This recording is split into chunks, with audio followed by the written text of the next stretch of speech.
Okay, we are live now. Assalamu alaikum. Welcome everyone. As the Secretary of the Center for Ottoman-Malay World Studies at Fatih Sultan Mehmet Vakıf University in Istanbul, Turkey, I would like to thank you for joining us for today's webinar. Today we will discuss the Kuala Summit 2019 from different perspectives, thanks to our guests from Turkey, Malaysia, Indonesia, and Singapore. I would like to briefly introduce our guests, then I will turn the time over to Dr. Mehmet Özay, who will be our moderator today. Our first guest is Professor Dr. Kamaruzaman Yusuf. He is a faculty member at the Faculty of Social Sciences and Humanities in Universiti Teknologi, Malaysia. His field of specialization is Islamic history and civilization, modern West Asian studies. Some of his books are The Dynamics of Iranian Borders, Issues of Contention, The Middle East Arc of Crisis, Political Spin-off and Developmental Outcome, Multidimensional Perspective of Malaysia and Arab Countries' Relationship, The Halal Industry in Malaysia, Prospects and Challenges. Professor Kamaruzaman, welcome to our program. Merhaba. Thank you. Our second guest is Professor Dr. Mohd Azizuddin Mohd Sani. He is a professor of politics and international relations at Universiti Utara, Malaysia. Media, democracy, freedom of speech, Islamization process are some of the topics in his field of specialization. Some of his books are Trends in Southeast Asia, Islamization Policy and Islamic Bureaucracy in Malaysia, Media, Liberty and Politics in Malaysia, Comparative Studies on Local Dynamics and Regional Concerns, Democracy at Work in Malaysia, and his recent work, Islam and Religious Expression in Malaysia, in which he sheds light on freedom of expression from different perspectives. Welcome, Professor Azizuddin. Thank you very much. Our third guest is Associated Professor Dr. John Mahmoud. He is the head of the postgraduate program of Middle East and Islamic Studies department at University of Indonesia. His main study field is Islam in Southeast Asia, and he has many academic works on this field. Some of his prominent works are Islamizing Indonesia, The Rise of Jamaat Tarbiyah and the Prosperous Justice Party, Muslim Intellectuals or Housemates, Saudi Perceptions of Indonesian Domestic Workers, and From Cultural to Political Workers, Decline of the Traditionalist Muslim Party in Indonesia. Welcome, Dr. Mahmoudi. Welcome. Thank you very much. Thank you. And our fourth guest and also the moderator of today's webinar is Associated Professor Dr. Mehmet Özay. He is a faculty member of the Sociology Department at Ibn Haldun University in Turkey. His current research is in the field of the relations between the Ottoman state, the modern Turkish Republic, and the Malay world, as well as on colonial ethics, missionary activities, and related fields. In all these fields, he has many academic publications. He is also the author of the most comprehensive book written in Turkish on the history of the Sultanate of Aga Darussalam, which is published by our university publications. Thank you for joining us today, Dr. Özay. Welcome. Thank you very much. And our final guest is Associated Professor Dr. Khairudin AlJunaid. He's a faculty member at Department of Malay Studies at National University of Singapore. His specialization is in the field of the intellectual and social history of the Malay world, also known as the Muslim Southeast Asia, with a special focus on issues such as religious cosmopolitanism, social movements, and Malay diasporas. Some of the publications are Islam in Malaysia, Hamka and Islam, and Muslim Cosmopolitanism. Welcome, Dr. Khairudin. Thank you. Now, I would like to turn the time over to Dr. Mehmet Özay. If you have any questions, you can write them in the comment site, and during our program, we will try our best to address them to our professors. Thank you. Okay. Assalamu alaikum wa rahmatullahi wa barakatuh. Dear professors and audience webinar program. So I am very thankful for your attendance to this event.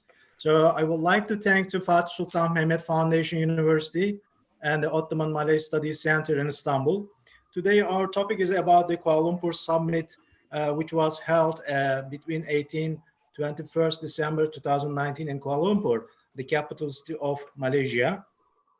And the host was Tun Dr. Mahathir, then was the Prime Minister. But some changes, significant changes happened in Malaysian politics starting from 21st February onwards. So the summit attracted quite important reactions, both from the Muslim nations and the countries, and though in different perspectives. And also it is understood that it was also closely observed by some powers regionally and in global stage. So when we remember what had been the situation through a summit in relevant geographies in the globe pertaining to the problems related to Muslim communities and nations, this initiative was quite rational, I think. So as observed in the statement of Dr. Mahathir, Muslim nations represent almost a quarter of the total human population, but Muslim countries lacked proportionate representation in all fields in the global platform. The idea was to come together, he says, assessing our strengths and weaknesses as well as our assets. Then we will use the strength of one another to overcome the weaknesses we have. And Recep Tayyip Erdogan, the president of Turkish Republic, stated repetitively in the global stage that the world is bigger than five, which has been, seems that already accepted by the relevant countries and nations. So the problems which we have been encountered among the Muslim nations, in fact, common issues and problems which nearly all the southern nations have been facing in the last decades, such as poverty, economic inequality, migration and minority issues, and ethnic cleansing, and so on. Although this seems to be political issues, but on the other hand, if you look at sociologically, all the institutions in society and individual members of social institutions feel the pressure of these problems personally in our daily lives. So this summit was timely to talk with the larger participation from different Muslim nations, from different institutions, to highlight the issues and offer some relevant solutions, and just try to build up closer relationships for the coming future. So the general intention of the summit and the statements of the leaders attended the summit were looking for the justice for all in various fields. So after this brief explanation, the importance of Kuala Lumpur Summit, I would like to highlight some questions to respected professors. So I would like to start first, Professor from University of North Malaysia.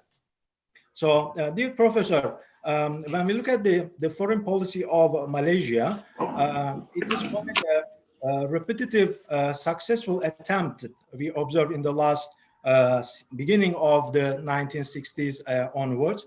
When we talk about the Islamic nations or organizations, unity of Muslim nations, we remember the Organization of Islamic Conference. It is quite nice to remember Al-Mahrum Tunku Abdul Rahman. He initiated the idea of unity among the Muslim nations, and then it is not a surprise, he was appointed as the first General Secretary of OIC in 1971. So when we look at today, Dr. Mahathir, just 7 months ago, he initiated and hosted the very significant summit in Kuala Lumpur. So when we look at these two poles of this Malaysian foreign policy, what would you like to say about this initiative in Kuala Lumpur? Thank you very much, Dr. Mehmet, and all fellow panelists and the organizer. Thank you very much for inviting me to share my thoughts on these issues. And back to your questions, I think the spirit behind KL summits and also the establishment of the OIC and the beginning of the branch from Tunku Abdul Rahman. Actually, the spirit is the same, which is to unite the ummah, to bring together all Muslim countries who divided, particularly after the Second World War. When there are many, when it got to Tunku Abdul Rahman, after Second World War, when there are many new countries emerge, and it's also it's a time for any effort we needed to create a platform for all nations to be assembled together and also try to resolve all Muslim issues, So that's, I think, the ideas at the beginning, But somehow the OIC become too political, and also, and also it never properly become solid institutions, which can able to resolve many issues with regard to Muslim countries, So I think you can see that we have dilemma, even though our Muslim population now come to what 1.3 billion, something like that. We have a big market, but somehow there are still many poor nations, poor Muslim nations that need to be helped, but somehow unable to be helped by many more richer countries among the Muslim nations. So okay, Tun Dr. Mahdi, he came up with the ideas that to organize a KL summit, it's actually to bring together all nations and try to bring to things to discuss about the actually many issues, many pillars that have been discussed. I think about 9 pillars, but the main objective actually to bring together all Muslim nations and also to bring justice, and to create collaborations, in economy, and also many other fields, among Muslim nations, So that's why he actually invited all nations, but somehow I think you already know, big nations, like Saudi Arabia and also many other Middle Eastern countries decided not to come. In fact, there are accusation that KL Summit is going to replace OIC in that matter, even though the idea being rebutted by Tun Dr. Mahdi, and even though it's able to bring together country like Iran, Turkey, even though Pakistan and also Indonesia, their head of states decided not to come, but somehow I think it able to become a platform to discuss so many issues, with regard to the Muslim nation and also the people actually. So the spirit is good, the idea is good, but somehow there's too many politicking, and so there's no. And what we can say is that there's still, among Muslim nations still divided, in terms of the mazhab, the sect, and also many political inclinations or interests of the Muslim nation makes many claim that the KL Summit is a failure. So I don't know. Probably we can debate it whether it's a failure or not. But I think at least it gives a good platform for many countries to discuss and come to the solution. What's best to protect and also to help Muslim nations. Another point that I want to raise here, as we know that in the world today, there's no leader. Even though we used to have an Anglo-American world order before, but now somehow United States, US and also European countries, they have problems with the world today in terms of economy now with COVID-19, and you can see that the emergence of China, So I think it's best way now where I think that's probably the thinking of Tun Dr. Mahdi, to bring together Muslim nation, because if we able to unite together, it's become very powerful force, to balance the world order, So that is very good, but still, it's just an idea without collaboration by all Muslim nations come together and also to establish a union, unity among the nation and bring back the idea of ummah among Muslim. And actually, if we able to become a stronger, union, I think it can bring a more stabilized world order. So I think that's a good thing coming from summit. Then I think probably further we can discuss whether how it's successful or not in bringing justice to the Muslim nation. Okay, thank you very much, Professor Azizuddin. So you mentioned that some very significant issues that the role of the Malaysian leaders, starting from Tunku Abdul Rahman, Almarhum Tunku Abdul Rahman, 1960s, second part of 1960s, and they became representative from Malay world generally if I talk in Islamic Union in the form of Organization of Islamic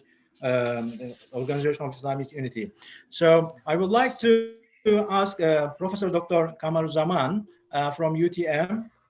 So before the summit, we should remind what happened in fact in Islamic countries, but it is not limited by these regions. At the same time, some minority Muslim populations in different countries from Africa till South Asia until East Asia. So what happened and triggered the minds of some leaders in Islamic nations then initiated this Kuala Lumpur Summit? Welcome. Okay. Assalamualaikum warahmatullahi wabarakatuh, and very good morning, yeah, in Turkey, yeah. Yes. Good afternoon in this other part of other world. First of all, I would like to thank brothers from Haldun University for giving me opportunity to join a very respected program organized by the Ottoman-Malay Center. Back to the question asked by Dr. Muhammad Özay, we have also to realize that apart from the plights that taking place in the Muslim world, we also have to not to forget, yeah, have to further thinking on the plight of the Muslim minorities, yeah, all over the world, from the western part of the world towards the farther east of the world. We can see nowadays, for example, there are a lot of Muslim minorities, yeah, living in a very sorry state of their condition. For example, what is happening now, we could start from the east, for example. What is happening to the people who are living in Xinjiang, China, the Uyghur ethnic cleansing that is now taking place, yeah, over there. And then we also not to forget what is happening to our brothers and sisters in Mindanao, yeah. What is the condition of the Muslim in Singapore? Yeah, our fellow brothers from Singapore probably can enlighten us a little bit. Yeah, and then if we go further, we can see that the very bad condition of the Muslim in Myanmar, whereby more than 800,000 of them has been offered as a refugee in Bangladesh, for example. So in this particular state of condition, we would like to thank also at least the government of Bangladesh for giving them the opportunity at least to stay there, although with their refugee status. And then further north, yeah, they are also struggling. Yeah, the people of Muslim in Kashmir, yeah, Indian under the Indian government, whereby recently, yeah, last year, they already revoked the 370 India constitution that make them vulnerable at any time. It's happened also in so many places. Yeah, we can, for example, look into what is happening in Bosnia Herzegovina. Yeah, and then in Europe and in all over the world. So when we are talking about Muslim minorities here and there, I think the KL Summit, although this particular question has not been raised or discussed in a very deeply manner, but I hope that then I also agree with some of the leaders. The problem with our KL Summit last year is that although the then Prime Minister invited more than 50 leaders from the 50 different nation of the Muslim nation. But some of them not only not being able to join the meeting, but some of them even threaten other nation not to join. This is probably we can discuss a little bit further later. But as I said previously, that when we are talking about the Muslim minorities, who are they who really need the help and assistance? If not the leaders of the Muslim nation who really help them in one way or another. In this case, probably I would like to, we have to, give a very big applause, yeah, to two government leaders, that is Tun Dr. Mahathir, yeah, as well as the president of the Turkish people, Rajab Tayyip Erdogan, who gave a very full and continuous support, yeah, to the minorities, yeah, all over the world. They actually don't want to come out of their country. They want to stay there. For example, in the case of Rohingya people, they consider Myanmar as part of their motherland, although they were originally, yeah, from Bangladesh, for example, yeah, but they have been there since the 17th century. It was the British also who helped them to come. Yeah, this is part of the British policy that is divide and rule. It's happened everywhere. We are not going to go into detail on that. But what they need is they want to free themselves for any type of aggression. They need full of freedom.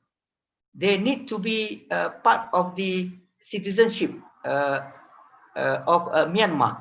So those are the problems facing by the Muslim minority, for example, in the case of Rohingya. But who else can help them if not the strong Muslim leader? That's why I think although the first summit is not that fruitful in so many things, but it is a very good start in order to bring about unity among the Muslim leaders, and then at the same time they can gather, they can meet, they can see each other more frequently. At the end of the day, inshallah, yeah, they will come and then they will help those people in a very destitute condition, and at least can make them a little bit happy from the previous experience that they are having. This is the first point. The second point, Brother Muhammad, that I want to highlight also in this introduction, that is the economic disparity. There are countries like Qatar, for example, like Saudi Arabia, the countries in the Gulf states, yeah, the GCC members. They are very rich in so many, in the situation in their life. But when we go to Africa, for example, sub-Saharan Africa, what happened to the people in Chad, in Nigeria, in South Africa, yeah, and then the Southern Thailand also, our good neighbor, yeah, they fail until now to get a proper education, yeah, a better, at least a basic need for their life, yeah, that is, for example, better housing, in all other infrastructures, etc. So it is also very hopeful that apart from OIC, that has been, channeled into a political move or a political way of doing things, as our professor from UUM mentioned earlier. We need also some good people, yeah, good leaders.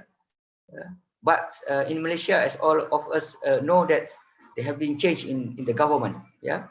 And then we hope that the current government also will play at least the same role that has been done by Tun Dr. Mahathir, our previous 2 times Prime Minister. So we have also to take note that economic disparity also, it is a very big challenge, yeah, to the Muslim Ummah in general, and to the Muslim leaders in particular.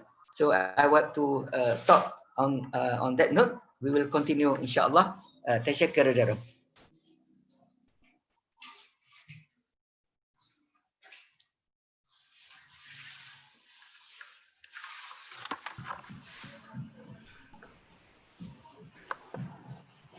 Issue on the mic, Mehmet.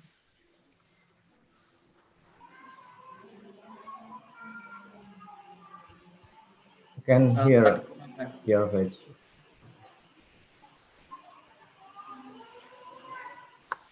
Dr. Mehmet.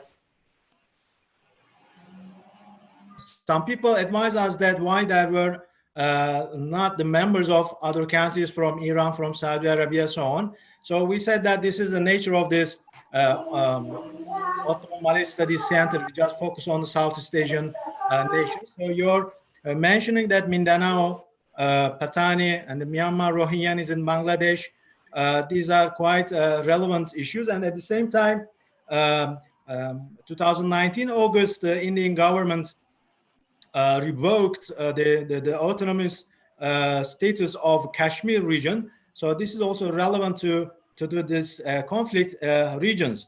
So in fact, globally, when we look at these problems, people wish to see the results, constructive results of international bodies such as UN and the relevant bodies under the UN, like UNHCR, so on. But what we have been observing in the last, let's say, few decades, at least the Rohingyas case, 2012, the case was became an international recognition. Until today, not to become the well positioning the Rohingyas in Myanmar, neither in other countries, but their vulnerability become more drastic. So over here, what we see the one of the idea of this KIA summit to find out a sort of leadership and to tackle the problem around this union.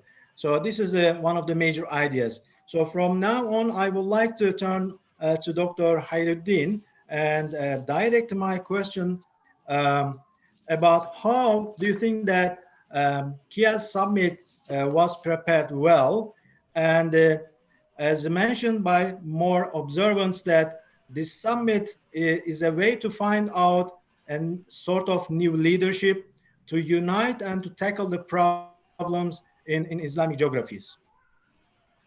Okay. Assalamualaikum warahmatullahi wabarakatuh. Thank you very much for including me in this very important and interesting discussion.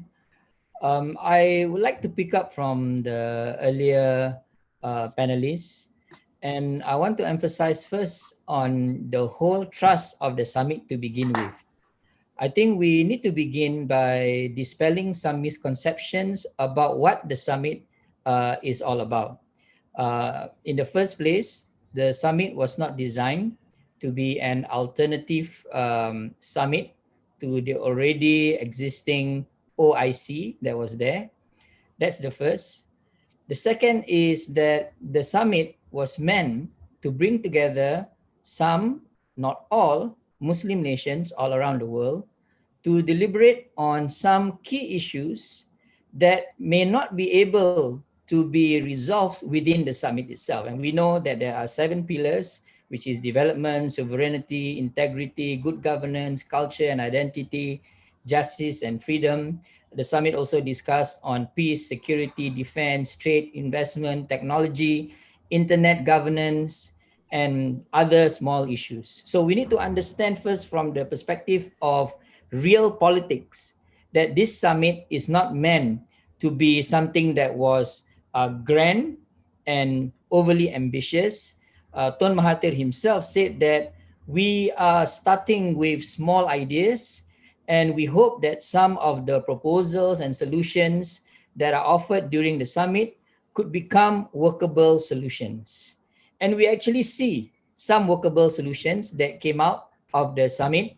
And I think some that should be mentioned is the Work for Malaysia program, which is an initiative between the Turkish consultancy firm, Mental HR Consultancies, that provide opportunities for Malaysian talents to undergo training in Turkey. And I think this has already begun. There was also the partnership between the agriculture-based firm Balatna of Qatar and Felka Sendirian Berhad in Malaysia for large-scale dairy venture. So this is another resolution that came out, a practical step from the summit. And there are other three-party dealings such as the Malaysia Industry Government Group for High Technology, MITE, LIPI of Indonesia, and International Center for Chemical and Biological Sciences of Pakistan, and the Scientific Research Council of Turkey. These are some of the practical things that came out of the summit. So looking at it from this more practical and also viable angle, I think the summit has somehow achieved what it had intended to do. But then there is another dimension of the summit that we need to understand, which is more of the aspirational aspect of it.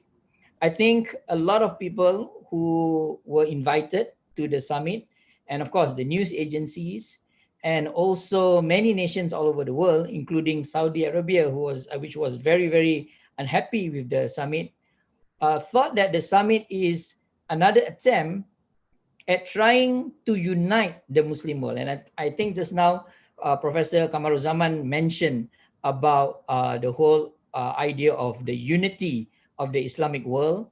I think knowing Tun Mahathir himself and many of the fine analysts that we have in Malaysia right now and the whole of the Muslim world, we need to understand that the unity of the Islamic world has not been there in the history of Islam. I mean, if you follow the history of Islam for 1,500 years now, Muslims have not been united from the very beginning. But what Muslims had for 1,500 years, what the Muslim civilization had for a long time is leadership, or was leadership. We had the leadership of the Abbasids, we had the leadership of the Umayyads, we had the leadership of the Ottomans, which lasted for more than 500 years. And of course, in other parts of the Muslim world, we had the Mughals and others. And the KL Summit wanted that to be made as the biggest point for the Muslim world. That the Muslim world right now, even with the OIC, even with so many coalitions that we have had so far, it lacks that critical leadership that would resolve some of the long-standing problems that the Muslim world have had for a long, long time. And the biggest problem that the Muslim world have right now, even though I pay close attention to the problems of the Rohingya, I myself belong to a minority population in a country in Southeast Asia, but the greatest problem that we have in the Muslim world right now is the problem of poverty. And this is very clear if we look at all the statistics. Even though we are 1 out of 6 of the whole of the Muslim world, we are contributing to the smallest GDP all over the world. And the KL Summit wanted to address this. The KL Summit wanted to address this not through more talk on the talk that was already there, but to craft concrete steps by which Muslims could be empowered economically and contributing not only to Muslims, but also to humankind. And I think on this score, the KL Summit was a very successful event, because it is, for me, the first ever attempt at trying to drive across the point that if we are not strong economically, and if we are not ahead technologically, especially in science and technology, all other discussions about unity, about resolving the problems of minorities, about trying to uplift the educational standards of Muslims all over the world will not happen. I mean, the reality of it, if you look at Malaysia, I mean, I'm also a specialist of the study of Islam in Malaysia. If you look at Malaysia as a case in point, many of the universities in Malaysia that are most funded or highly funded are the private universities. I checked the latest statistics. The private universities have the biggest funding, and many of these private universities actually belong to non-Muslims who are charitable, who are philanthropists, but they are contributing to the making of these powerful universities within a majority Muslim country called Malaysia. And the same is it if you look at Indonesia. I'm talking about the region first, and Professor John Mahmoud can actually add on this point. Many of the universities in Malaysia, I was a visiting professor in Semarang, in Yogyakarta. It is clear that the private universities are the most well-funded with the state-of-the-art facilities in those universities. So the KL Summit wants to bring this as a point of attention. And I think on this call, there are many things that we can take away from the KL Summit. And the issue that is running through my mind, and I want to pose this question also to the rest of the panelists, is the issue of sustainability. One of the problems that we have amongst Muslims all over the world, and I think this is the challenge that we have as an ummah, is that we are good at giving ideas. In some countries, they are good at building nice buildings, but we are bad at maintaining and sustaining and putting into practice these ideas that we have put out there. And this is the challenge of the KL Summit. Now that Mahathir is no longer the Prime Minister of Malaysia, the reality is also that Datuk Seri Anwar Ibrahim was also not part and parcel of the core member of the summit. I wonder, and I want to pose this to everyone who's listening in as well, will the KL Summit survive? And if the KL Summit doesn't survive, who then can take the leadership to ensure that some of the ideals, some of the proposals, some of the very powerful resolutions that were passed during the KL Summit would in the end become a source of economic, educational, as well as scientific advancement or as a reason to advance the Muslim world scientifically and educationally in the near future. So that's my so-called opener to all of these issues. And I think that we should look at the KL Summit not from the perspective of a very idyllic idea of what it is, but rather to view it as a way in which we can open up some of the issues that the Muslim world have faced so far, and how can we craft some of the solutions through this very unique event. Thank you. Okay, thank you very much, Dr. Khairudin from Singapore. So basically, Dr. Khairudin mentioned that there are very significant concrete problems in Islamic world, and not only just Islamic world, but also generally in humanity currently. So this initiative as realized in the form of Kuala Lumpur Summit, try to understand the problems and try to act accordingly, even as small steps. This is very important. And when we look at this early, some years ago from Kuala Lumpur Summit, we observed that Dr. Mahathir initiated some meetings. Seems that he had been preparing for this summit. He had some meetings even in Khartoum, Sudan, and Kuala Lumpur at the same time.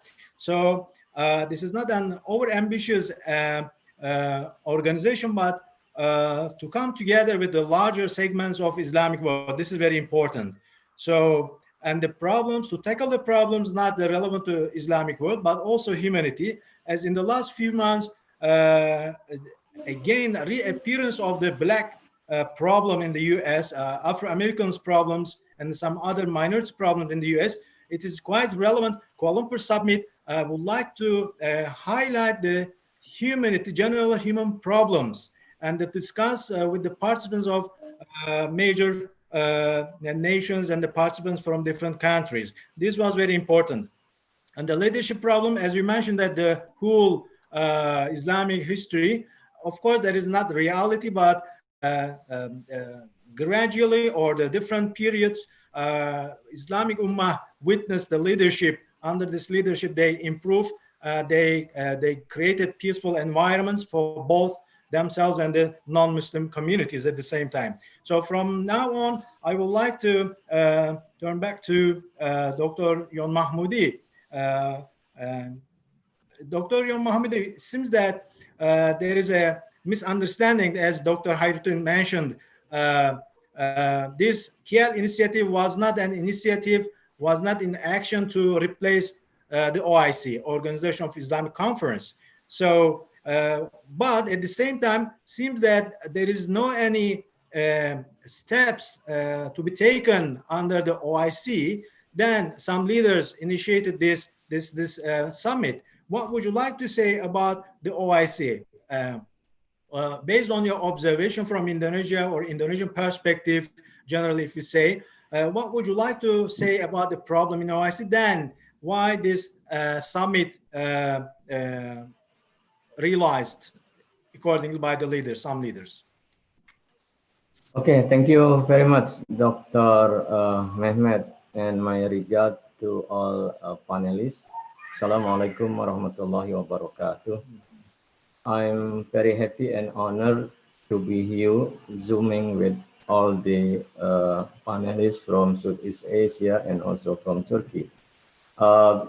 Let me give my opinion on the existence of OIC, then later I will give also comment on the KL Summit and the role of the Indonesia. I think also very important that many countries, leaders also question why Indonesia, the president and the vice president didn't come to the summit and only represented by the Minister of the Foreign Affairs. I think all those things will give a broader understanding about the KL Summit and also probably about the misperception about the idea carried out by the KL Summit. And as we know that OIC as the big organization cooperation among the Muslim countries actually still under the so-called the supervision of the Riyadh, and the role of the Riyadh is very strong. And this organization, I think, represent kind of a very problematic relationship among the member FDC, that many meetings done and held by the OIC and many times and places also did not, give a strategic solution for the Muslim Ummah in general. So there is kind of alternative, I think, to see how the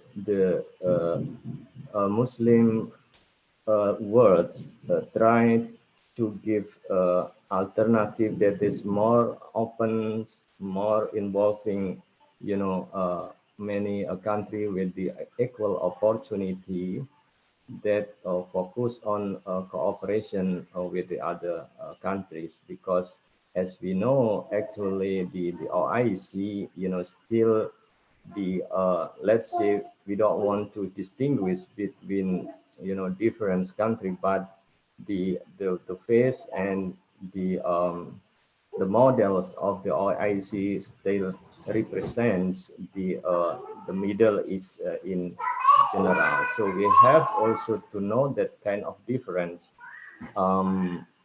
experience by the Asian country, including Indonesia, Malaysia, and other countries that have sometimes different perspective in solving the issue. And the alternative leadership, I think, perceived by the Saudi as a threat to the OIC. So that's why there are many countries that reluctant to join the KL Summit, because the KL Summit politically perceived as a threat to the established organization. Then the KL Summit, I think, with its enthusiasm, optimism, and obsession, to unite the Muslim country, the Muslim, what I think a good idea. Indonesia also many times addressing about the need of the unity among the Muslim country. as the representative of Indonesia, the Minister of Foreign Affairs also give comment that it is very important for the Muslim country to be united. And the KL Summit, I think, become one of the a good opportunity to build the unity and solidarity. But I think the problem is how they then perceive the KL Summit. First, Indonesia is the first plan. Our representative is the vice president, but then because of the health problem, then the vice president cancel the visit to the KL summit and represented only by the Minister of the Foreign Affairs. Of course, then the absence of the Indonesia in terms of the high leaders to the KL summit will reduce the significance of the KL summit.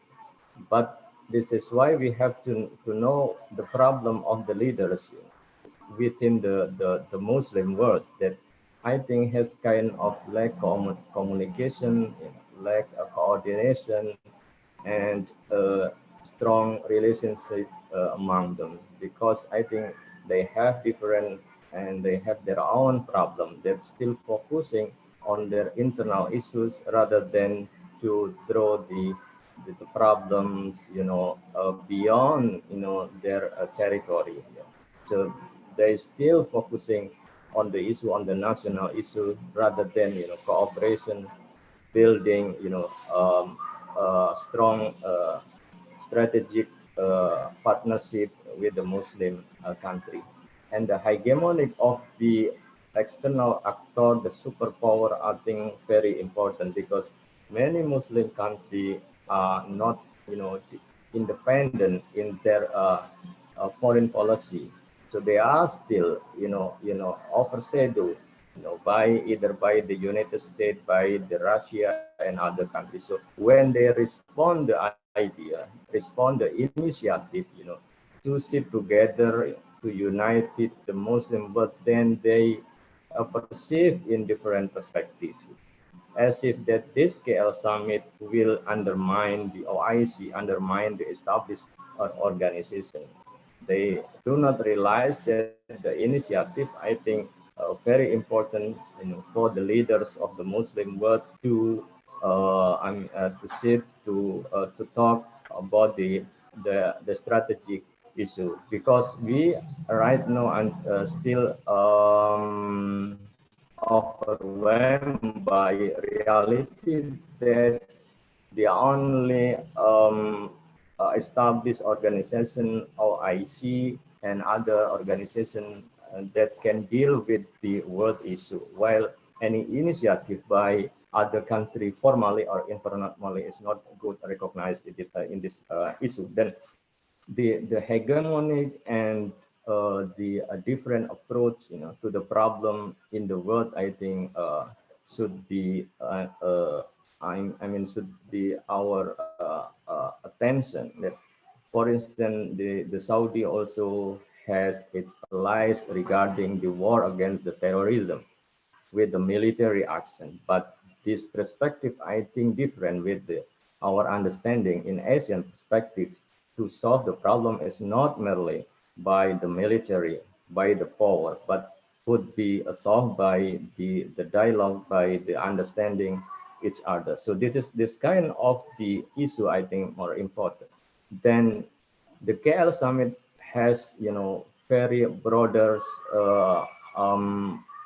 issue that could be solved, in very limited, times.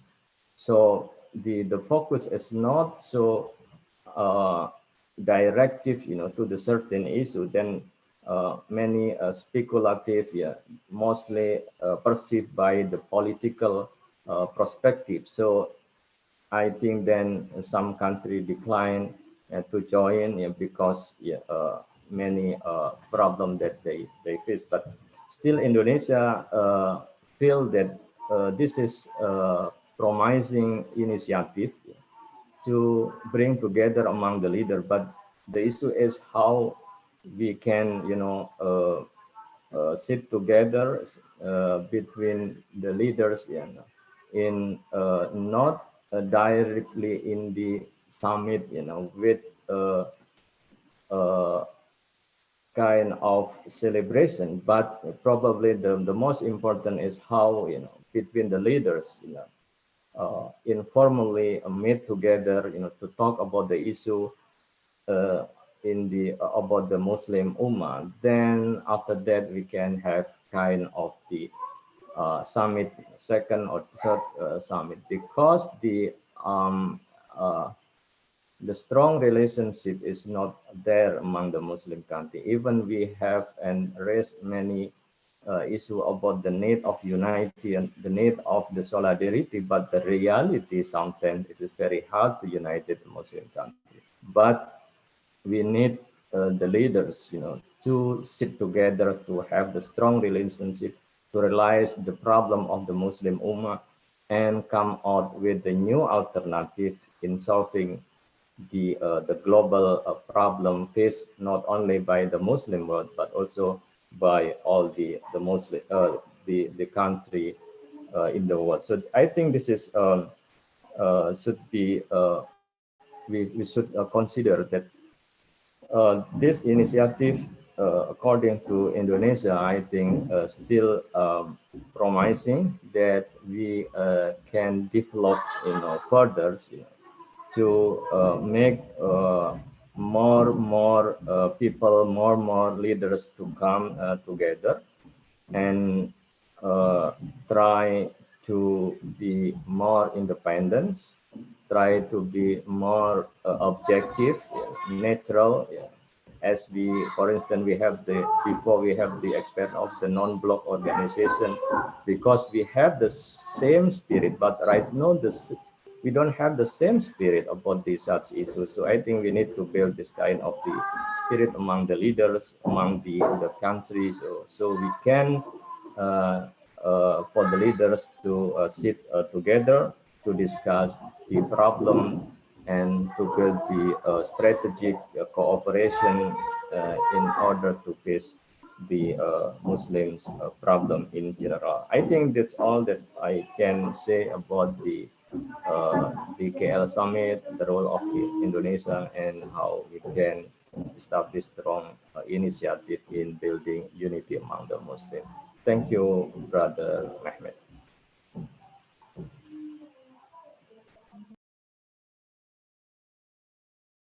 Thank you very much, dear Dr. Mahmudi. So you emphasize that there's the weakness in the organization of Islamic Conference. So they could not tackle the problem starting from the Palestine issue, because this nature of this organization was Palestine issue 1960s onwards. But when we come today, 21st century, almost some institutions, international institutions, decline to put even on the map the physically there is no any Palestine anymore. So it means that OIC could not find strategic solutions to the problems.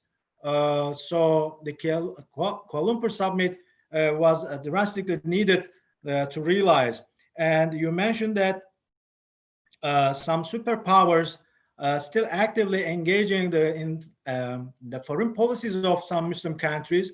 So this is another issue. That's why maybe one of the triggering point to come to convene this meeting in Kuala Lumpur to tackle this problem, to be independent or none, as you mentioned that traditionally Indonesian policy following non-block policy. So another issue is that Muslim countries still have been facing their internal problems. So they spend their energies in their internal problems, not to looking around their neighbor countries or Islamic countries. But this is very important to shift their energy and their policies to unite around at least some issues. I remember 2016, then President Joko Widodo initiated extraordinary Palestine meeting in Jakarta, and the foreign ministers of OIC invited to this extraordinary meeting. When we follow this meeting and the resolutions it was quite important, but again, there was no any significant impact on the solution of Palestine case. But we observed that even during that time, Indonesia, even some countries did not send even their foreign ministers to Jakarta, but this was quite important initiation of Indonesian government. So it is quite still over here why Indonesia was not represented by their leadership cadre in Kuala Lumpur. Later on, I will direct the same question to you. Now, in the second stage, I would like to direct my question to Professor Azizuddin Sani in Kedah.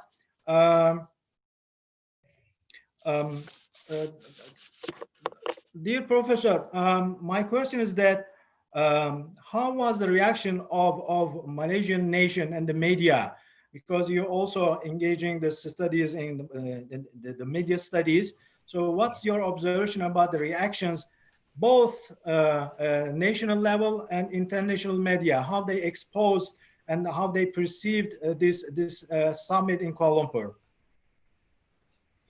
Okay, as we know that, Malaysia is quite positive in looking on the context of, because when the summits are organized and also being held in Malaysia, so of course Malaysia media is very supportive to to the idea about the summit, and also at the same time also give attention, fully attention to all the sessions, debates during the summit. And but I think one thing that I want to also highlight, which is I think very interesting when it comes to Malaysian policy towards and also actually with regard to Malaysian foreign policy, when it comes to this, and if you notice that Mahathir, Tuan Mahathir, when he became our prime minister, and he propagate promoting KL summits, when he gave a speech in United Nations in September 2018 and also 2019, he actually tried to make Malaysia as a middle power. We engaging in the world and become a voice, particularly for the third world country or developing countries. So I think from the beginning, Tun Mahathir have this attention, to make Malaysia become, back, have a strong, appearance, meaning a strong involvement in the world affairs.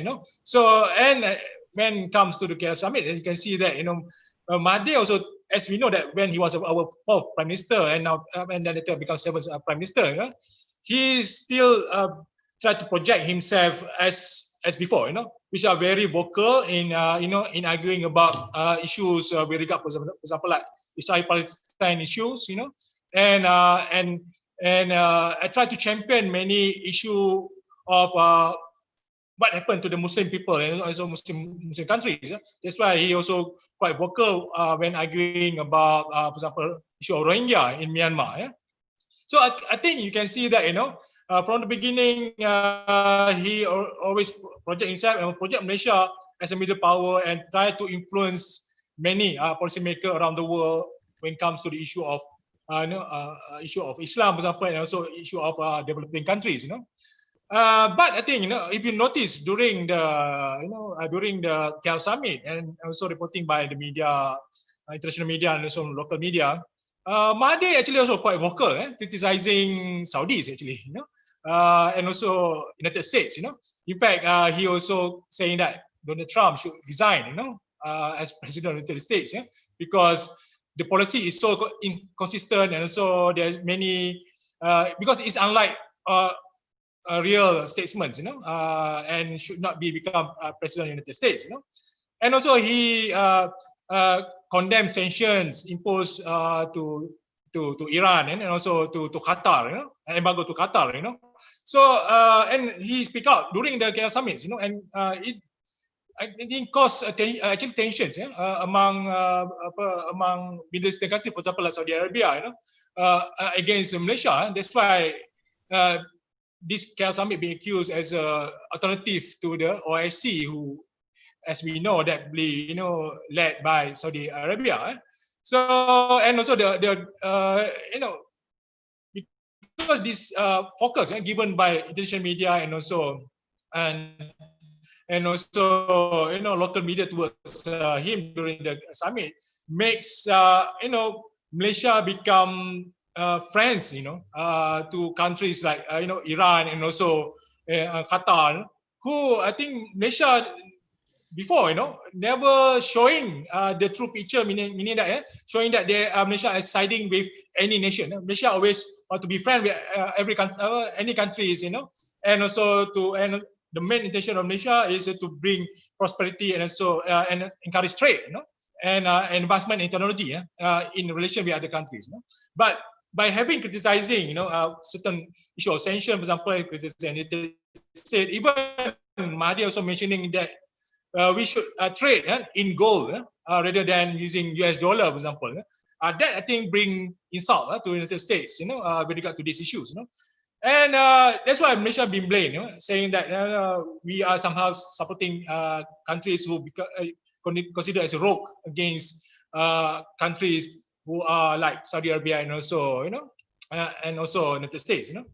And after we can see that when the Pakatan period now is Perikatan Nasional, you can see that there's an reaction of the current government to repair the relations with Saudi Arabia and also other countries like United Arab Emirates, because we concerned that because the previous government showing that they give fully attention to countries like like Iran and also Qatar, but now I think it's time to also they have to to please back the Saudi Arabia. I think this is the real politics going on in the context of Malaysia today.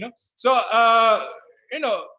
and I think recently when COVID-19 happened in Malaysia, and there's a report by the Al Jazeera about saying that there's harassment against the immigrants in Malaysia who being detained, and bring to detention and so on. And this report really damaging to the government's effort, the current government's effort on dealing with the issue of COVID-19. So this is a report from Al Jazeera. Al Jazeera always very positive in looking in the context of Malaysia, previously, but suddenly there's a documentary is very critical to Malaysia, and today if you read the newspaper, the government simply want to put some meaning that impose some regulation against Al Jazeera to impose some permit, for example, to produce documentary. As probably like a retaliation towards that.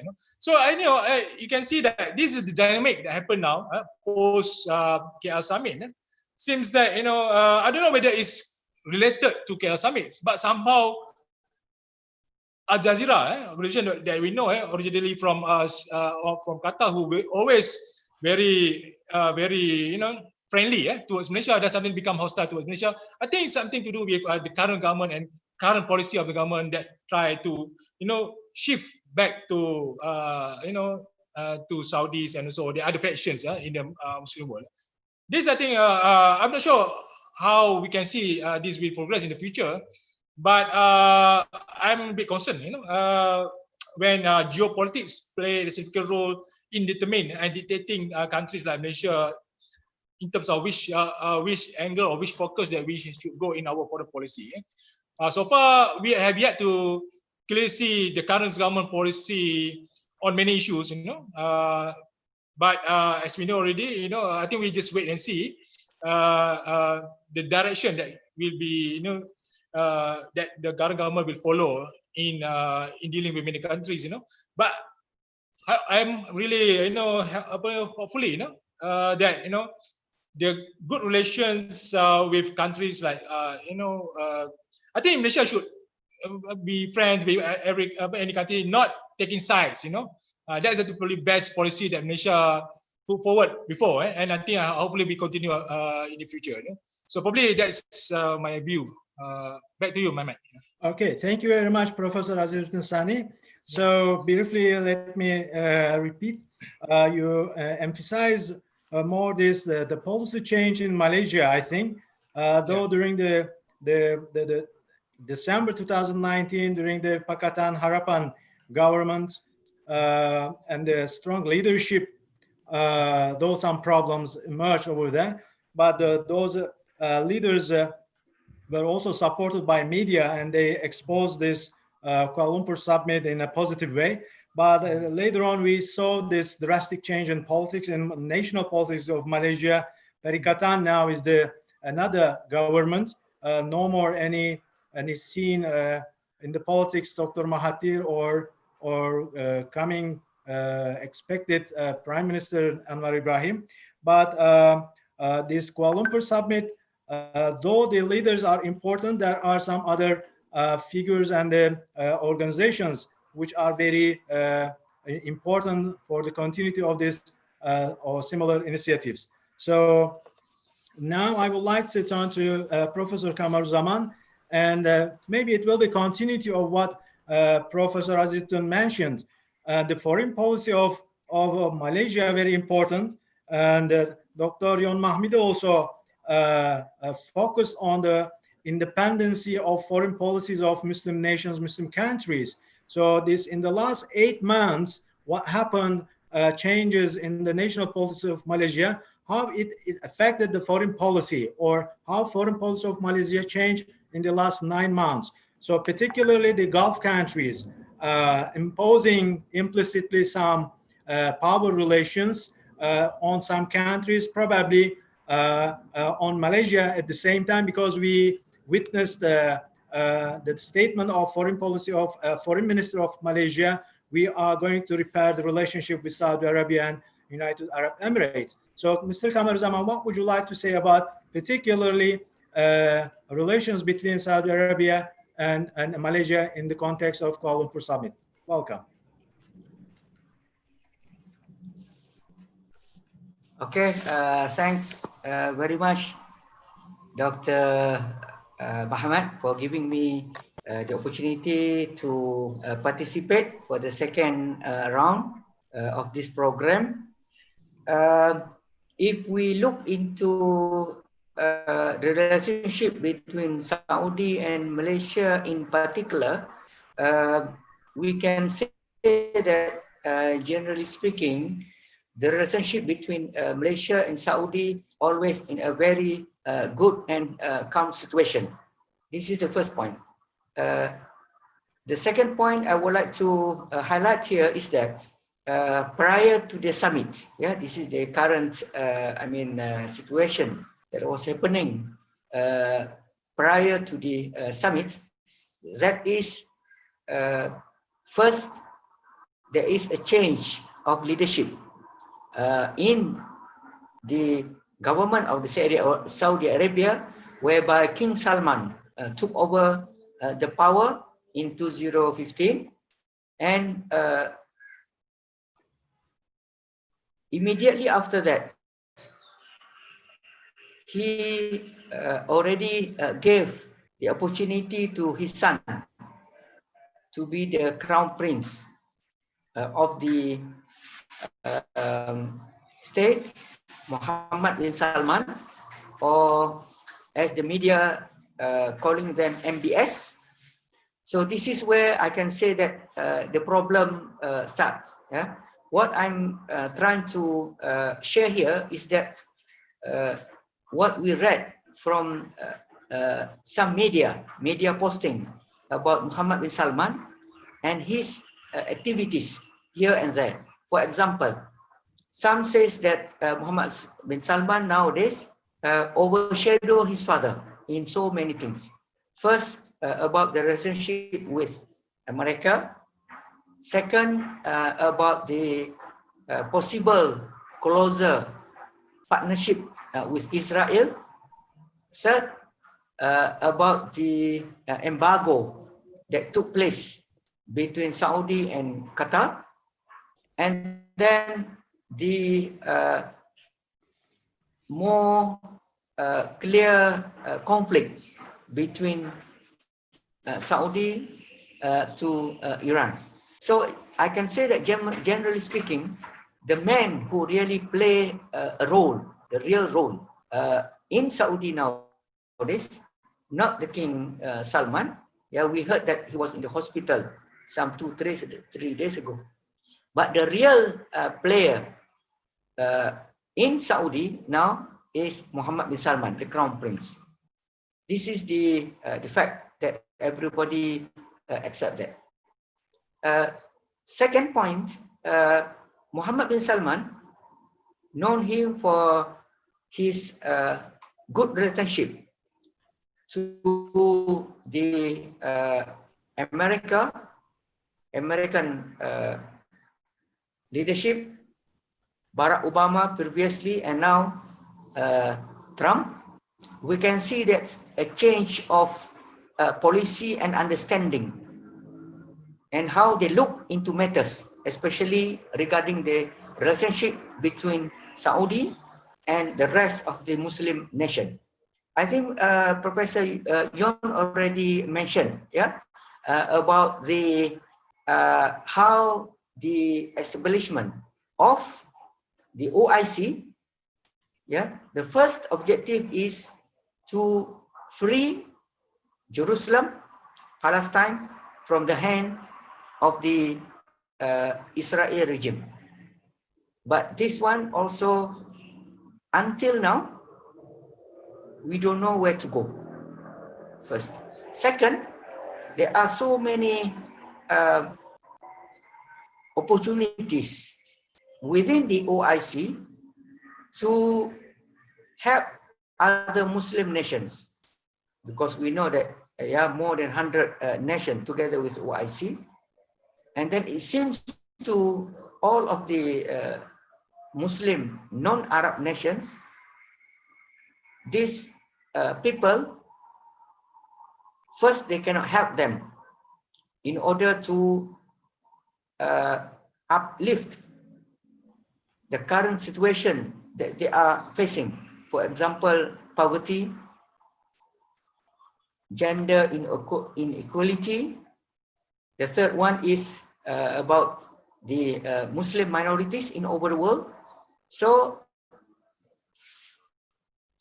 although they are not really satisfied with the Saudis, even nowadays, they are trying very hard to find a new solution. I think Professor Azizuddin also told us that this KL summit, it is not a political movement. This is a non-political movement. Why I'm saying this? Because when we are referring to the objective, 4 objectives that has been mentioned in this particular summit, none of those objectives related to politics. Meaning that Dr. Mahathir, as a very wise statesman at that time, trying very hard to avoid political conflict, not to show that he's trying to snatch or to control or to influence any other nation politically.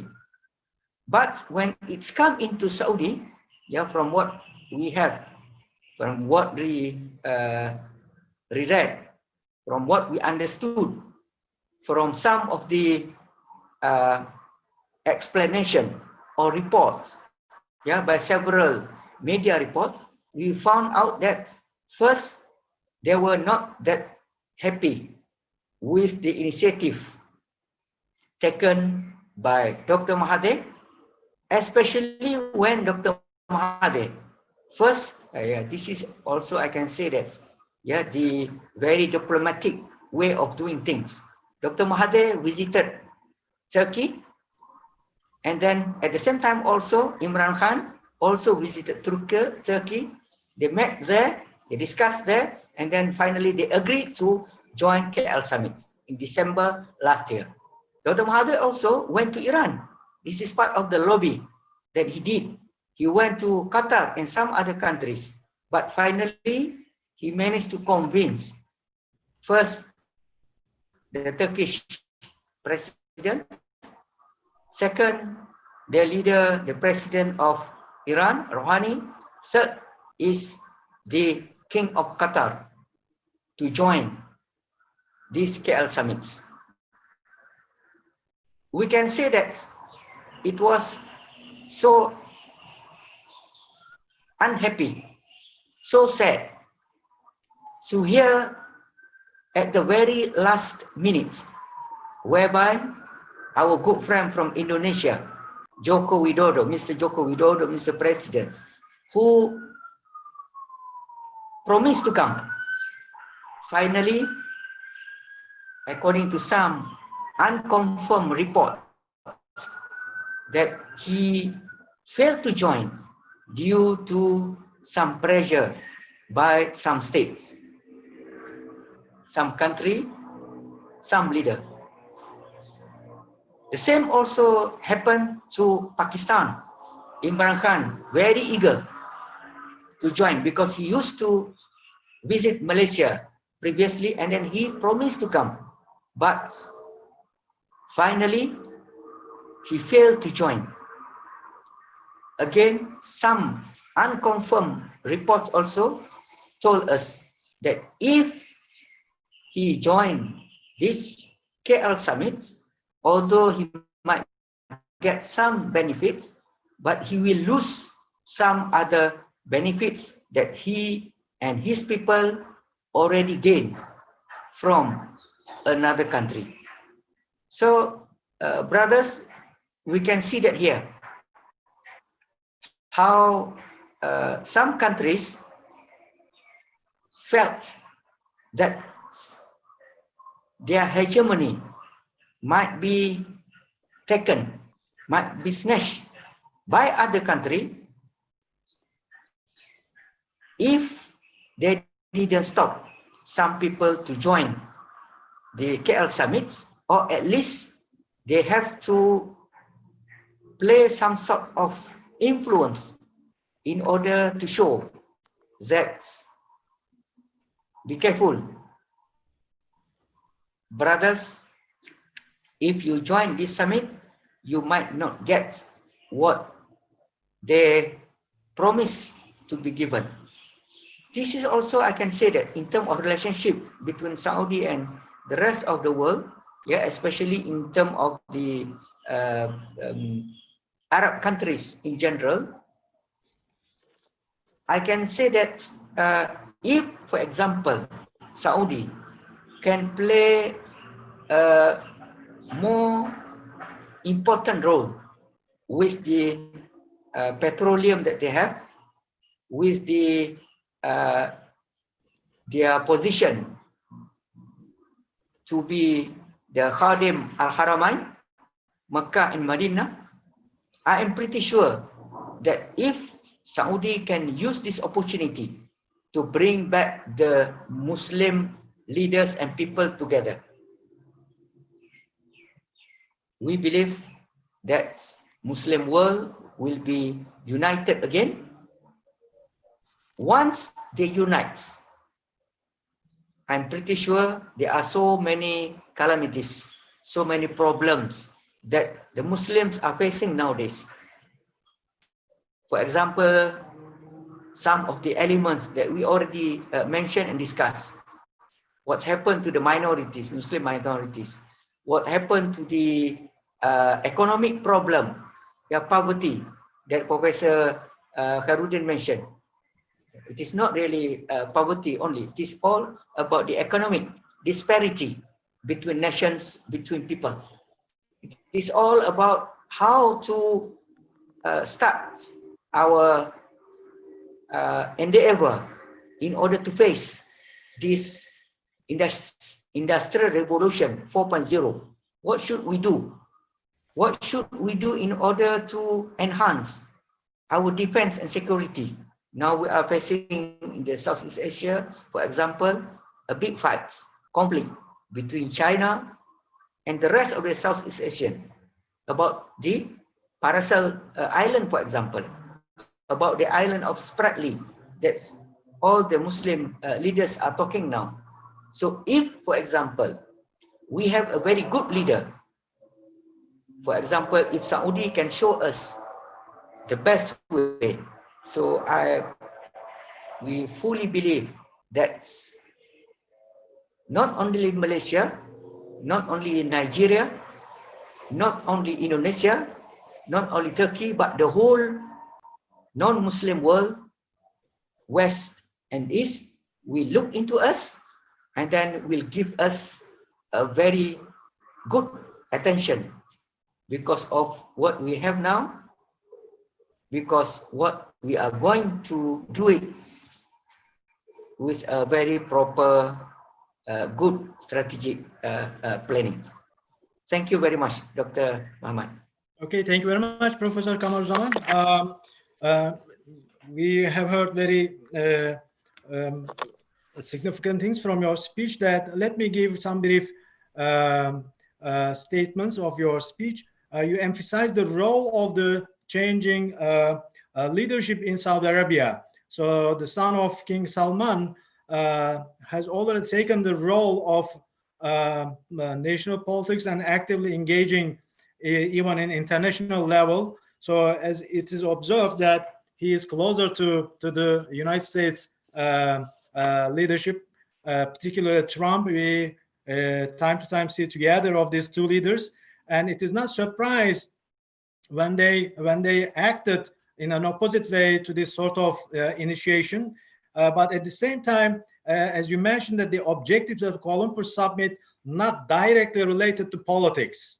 It is not a sort of creation of new politics, but it is the tackle of socio-economic problems and the humanitarian problems generally in the humanity in the globe, but particularly in Islamic nations, Islamic societies, or the minorities, Muslim minorities living in some other states. So these are very important issues. Independency, you emphasize, this is very important. The foreign policies, or even as united, so-called united establishments of Muslim nations should be independent from the other powers, let's say either the United States or China. They may act, it is expected they may act independently to solve their own problems, or they may come together under the some other international institutions like UN, but as it is observed, it doesn't work accordingly. I mean, as a latest proof that even the COVID-19 has not been tackled, handled accordingly by these international powers and international institutions. So now I would like to give the floor to Dr. Khairudin. We are discussing unity, union of Muslim nations, so on, but at the same time there are significant critics. I mean, emphasizing where is the unity, what we understand unity. As Dr. Kamaruzaman, Professor Kamaruzaman mentioned that in the form of Kuala Lumpur Summit, it is more than politics. So when we come to the unity or united, what we understand among the Muslim nations, probably we may emphasize more the civility, or in modern terminology, the civil government or non-government organizations, civil organizations, civil initiatives more should be emphasized and focused. Yes, what would you like to say about this role of the NGOs and in the form of this unity? Welcome. Yeah. Let me begin by saying that unity of the Muslim world, as mentioned by Professor Kamaruzaman just now, is something that we should pay attention to, and is something that all Muslims should aspire towards. Because if we look at the Quran is very clear, enjoining all of us as Muslims, wa'tasimu bihablillahi jami'a wa la tafarraqu, that all Muslims must hold on to the rope of Allah, be united, and do not be divided amongst ourselves. Unity is something that we should somehow work towards. But as I was mentioning just now, the balance sheet of history has informed us that the Muslim civilization has not managed to give birth to this unity that is something that is emphasized in the Quran and in the Sunnah. And this is not something that we should be sad about. this is not something that we should say that since it is not achievable, we should not even aspire or move towards it.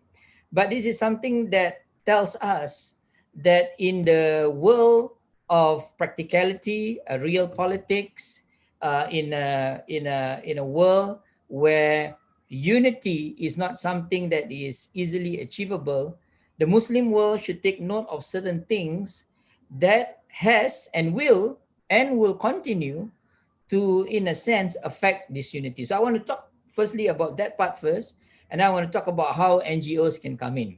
Now, if we look at the reality of the Muslim world today, we have first a problem of the making of the nation states, that every nation state would want to emphasize on its own respective sovereignty. That is the first thing that will affect the unity of the Muslim world. The second is we have political cleavages, not only amongst nation states, but within nation states itself. I mean, let's talk about Southeast Asia to begin with. In the past, before the making of nation states, if I were to go to Malaysia or any state of Malaysia, people would regard me as part and parcel of the region. But now when we go to Malaysia or Indonesia or any parts of Southeast Asia, they will say, oh, kamu orang Melayu daripada Singapura. You are a Malay from Singapore. So you are a Singaporean Malay who is different from a Malaysian Malay, who is different from an Indonesian Malay. The reality of the nation state is that it has created certain identities that have divided us, not only at the level of identity, but also at the level of political affiliations. And then we have ideological differences in the Muslim world. So there's the Sunni and Shiite divide. The good thing that came out actually from the KL summit is that President Rouhani actually came and gave his full support of the KL summit itself. But if you ask any ordinary Malaysian whether they are comfortable with the existence of a rising Shiite nation in the KL summit, Professor Kamaruzaman and Professor Azizuddin can actually vouch for this. Many are actually very uncomfortable. Well, of course, all of this didn't appear in the mainstream news, but these are the things that are talked about. So we have the second reality, the ideological cleavages that are there. And then the third is the economic disparity. So we have 5 nations coming for the KL summit. Turkey is a very stable country right now, economically at least. And then we have Malaysia as also a country that is generally stable in comparison to other Muslim countries. Iran is now in the face of economic blockade by the US, which has continued for many, many years. Its economy, although stable, is still very fragile. And Qatar just came out of the blockade. It is still ongoing to some extent, but it is coming out from it. So we have all of these economic differences that are there. One jarring gap that you see in the KL summit is the absence of all African countries, African Muslim countries. We have Senegal, we have many Muslim countries that we can think about. None of them, Algeria, Tunisia, none of them were there, with North, East, West Africa, and not including other countries within the African circle. The fact that they are not there only goes to show that because of this economic disparity, they are not part and parcel of the thinking that we have about the unity of the Muslim world. And this is the fourth reality. And last but not least, we have the educational gaps that I mentioned just now. Now, again, if I can criticize the KL summit, and we should as academics and intellectuals, one of those things that were not discussed in very serious terms in the KL summit is how can we uplift the Muslim world educationally? Now, the reality is that Malaysia, and this is already been documented by many scholars, was a leading Muslim country all over the world for about 2 decades until the late 1990s in educational terms. Many of the universities in Malaysia actually became leading universities in the Muslim world for a long, long time. Now, of course, there's a bit of slide now because of political changes and all. But if you look at Malaysia as against all the other countries all over Southeast Asia and all over the world, educationally, we are far, far behind. Turkey is catching up. If you look at the list of top universities all over the world, Turkey has more than 5 to 6 universities in that list. Indonesia is also rising right now, but the rest of the Muslim world are so far behind that even a talk about unity is not something that the people on the ground can actually readily appreciate. So we have this big problem here, and this fifth cleavage within the Muslim world makes unity very, very difficult because people do not understand what unity is all about. They were not educated to understand that unity forms part and parcel of development. Now, I want to, after speaking about all these 5 things, I think that what we could do, at least in the Muslim world, and I think the KL Summit wanted to do that, is to come out with a coalition that could bring countries together to talk about issues. Now, we tend to discount the power of talk. But if you look at the example of ASEAN, for example, talk can actually resolve many problems at a regional level. And this is something that the Muslim world needs to do. Mahathir was very clear in his speech and in many other pronouncements that the OIC cannot do this job and that we need an alternative group to discuss, not to take over the OIC and try to solve Muslim world problems like the manner to which the United Nations try to solve the problems of the rest of the world. Now, to do this, as I mentioned just now, we need some countries, the strongest and the most stable, to be the leader of this coalition. What is happening right now in Saudi Arabia makes it very difficult for Saudi Arabia to emerge as the leader of the Muslim world. What is happening right now in Malaysia calls into question about the leadership that Malaysia naturally had in the 1990s. As I was mentioning just now, Malaysia was a model Muslim country until the 1990s. Malaysia has not been able to take over the leadership of the Muslim world until today. And I think Mahathir wanted to achieve that through the summit.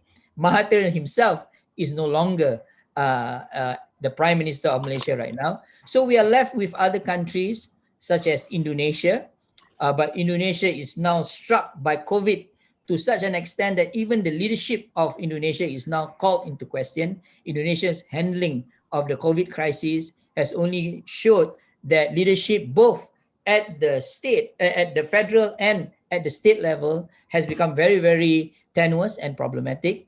Then we have into the equation right now, the role of NGOs. And here I come into what NGOs can do.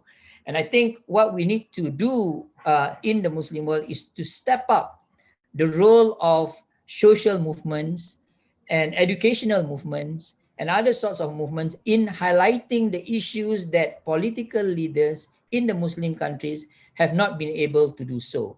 Here I want to turn now to Indonesia. And again, for all the problems that Indonesia had for so many, many years, be it under the old regime, under Suharto, and of course the democratic transition right after, Indonesia is one country in the whole of the Muslim world that has the largest Muslim movement that you can ever see in planet Earth.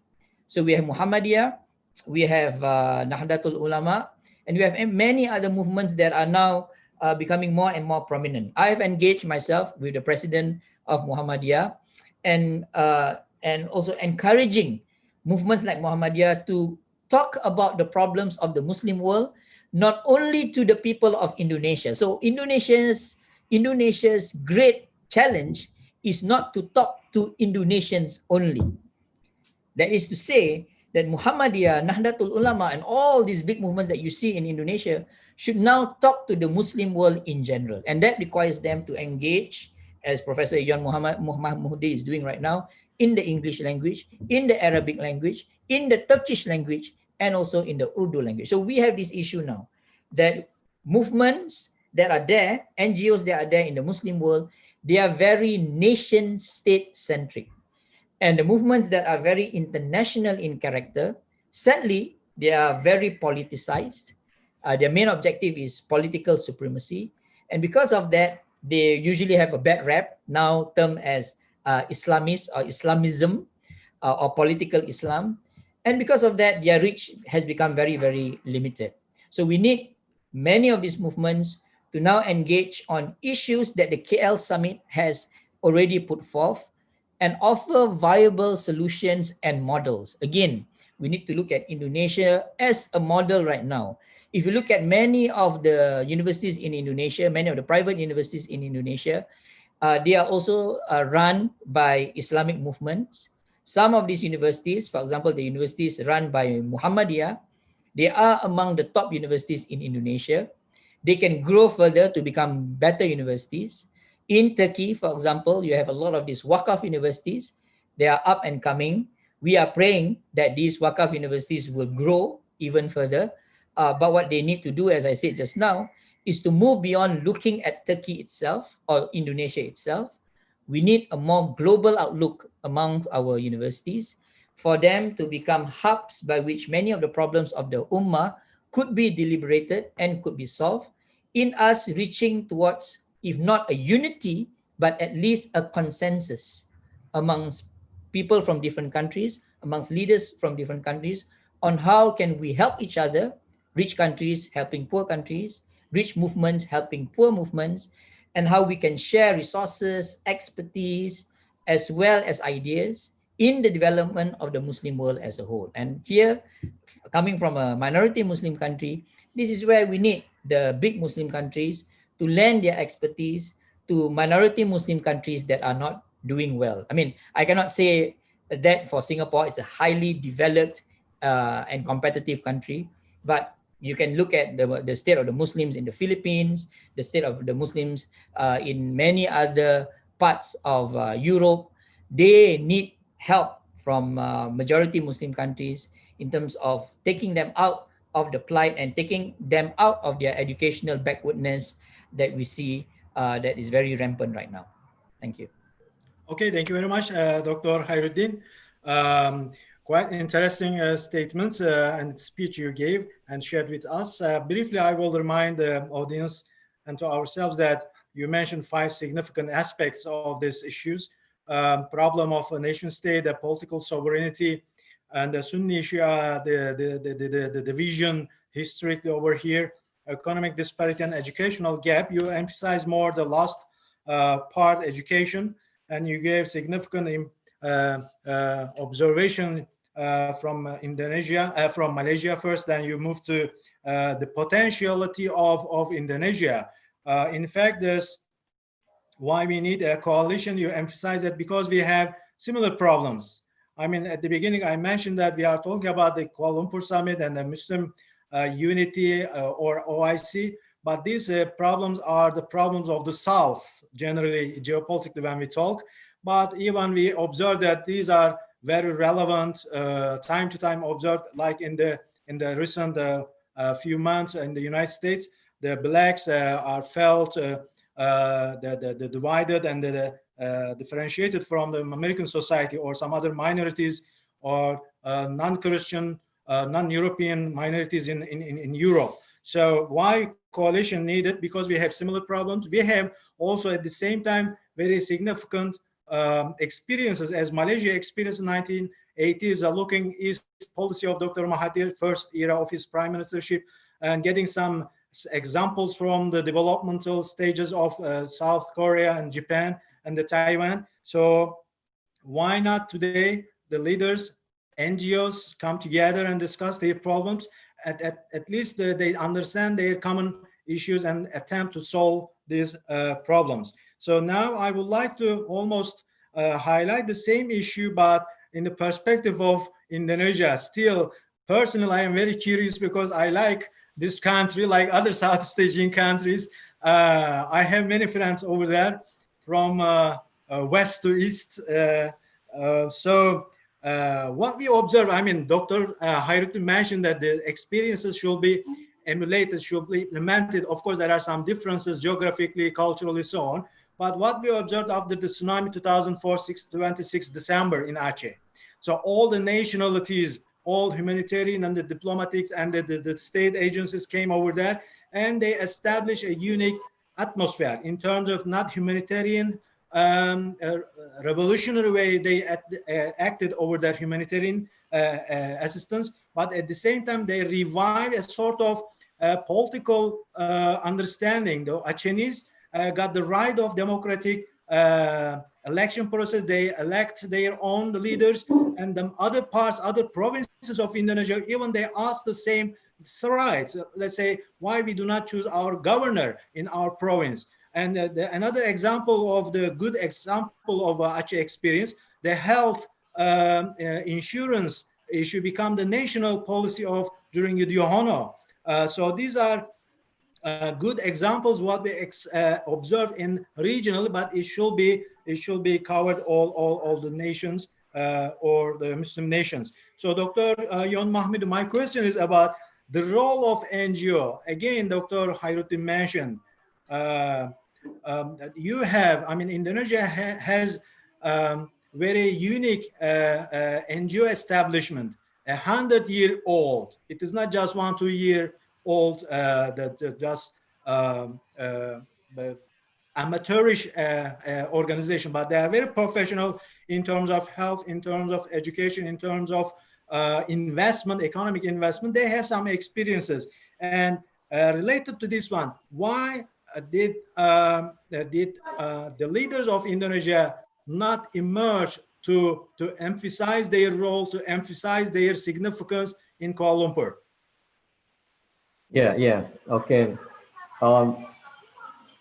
I think we have to understand also about the role of the we call the religious or social organization in Indonesia. We call in Indonesia term as the organisasi kemasyarakatan keagamaan such as Nahdlatul Ulama and Muhammadiyah that they established even before the independence of Indonesia. So they are elder than the Indonesian itself. So then the social organization very much influence the direction of our nation. So I think this is also we have to understand about the nature, the face of Indonesian state in general in terms of dealing with the issue in the national or regional issue.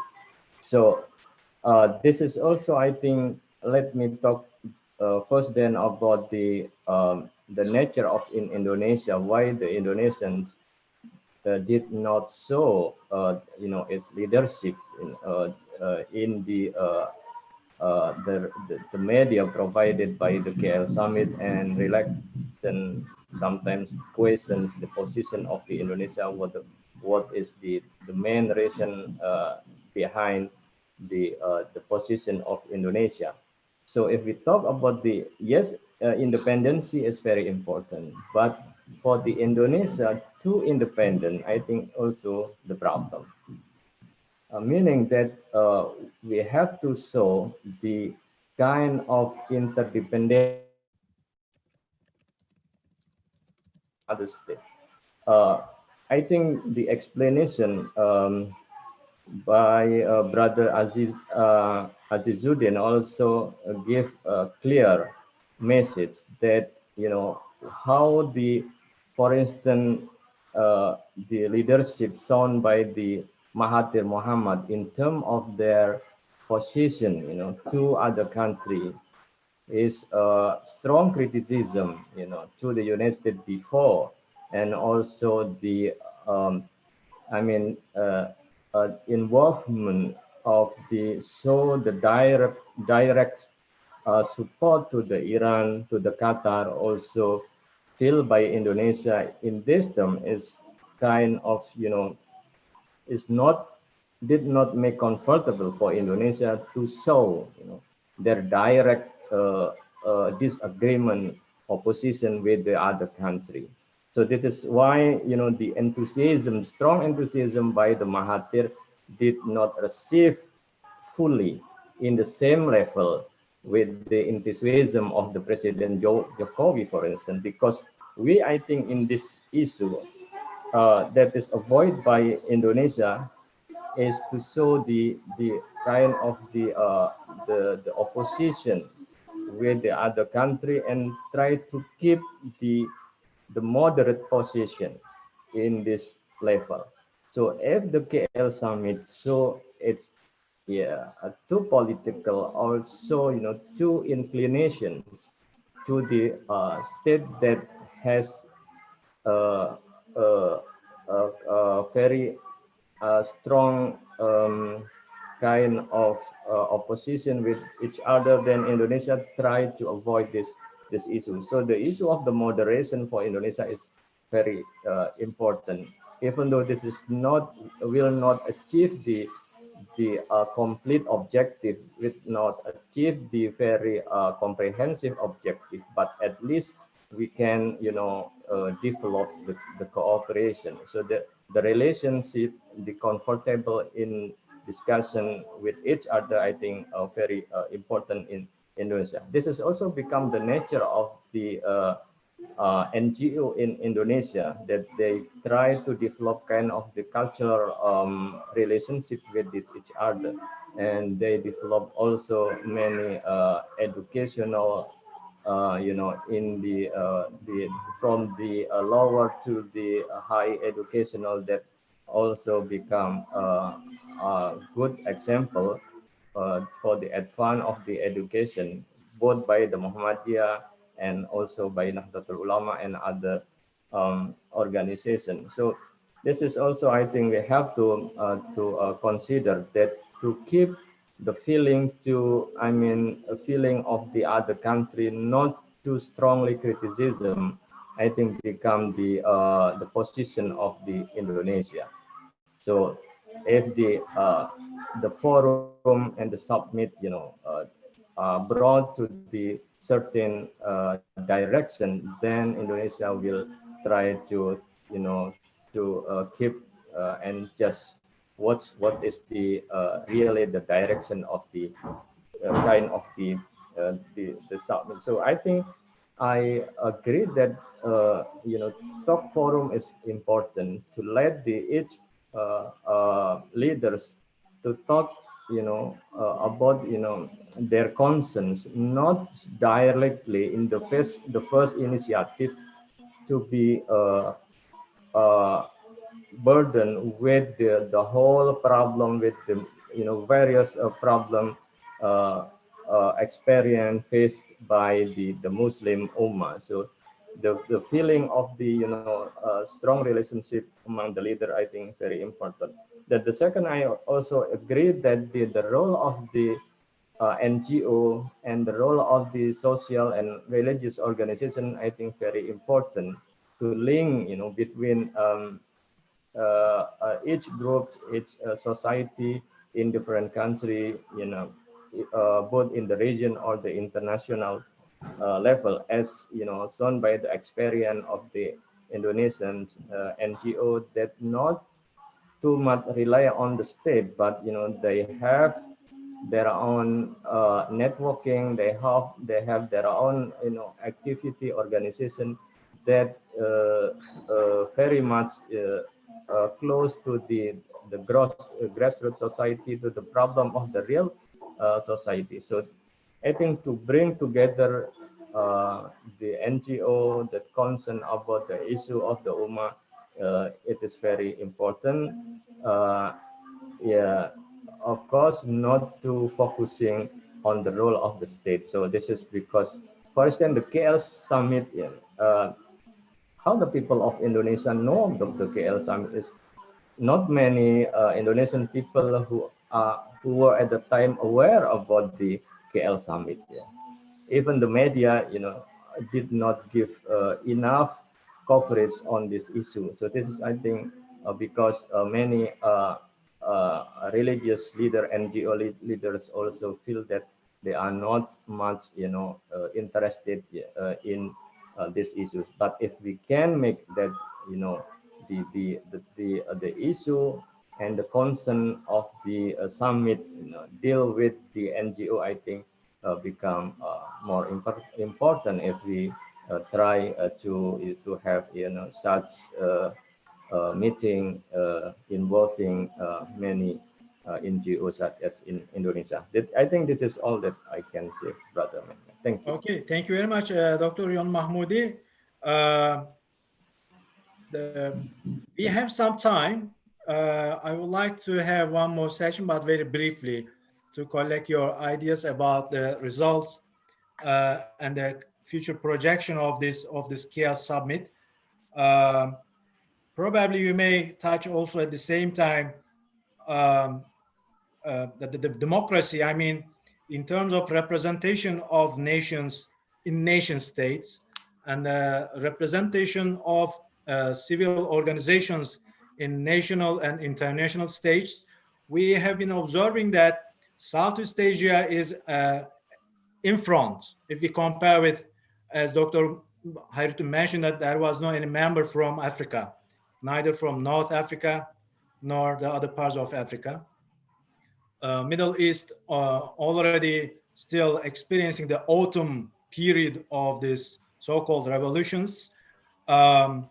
So Southeast Asia, Malaysia, Indonesia, and other non-Muslim Southeast Asian countries, to some extent they have been experiencing democratic rules.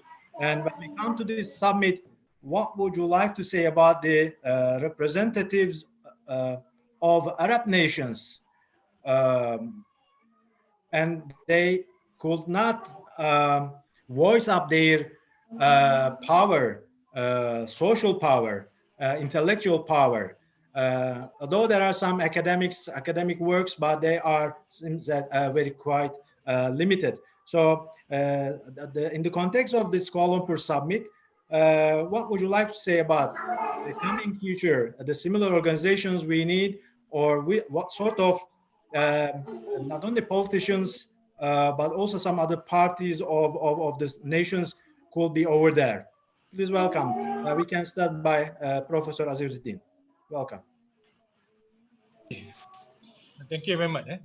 Yeah, I'm actually very optimistic. The foundation of KL Summit can be, bring forward, can be brought forward to the future, because even during the summit as well, you can see that Mahathir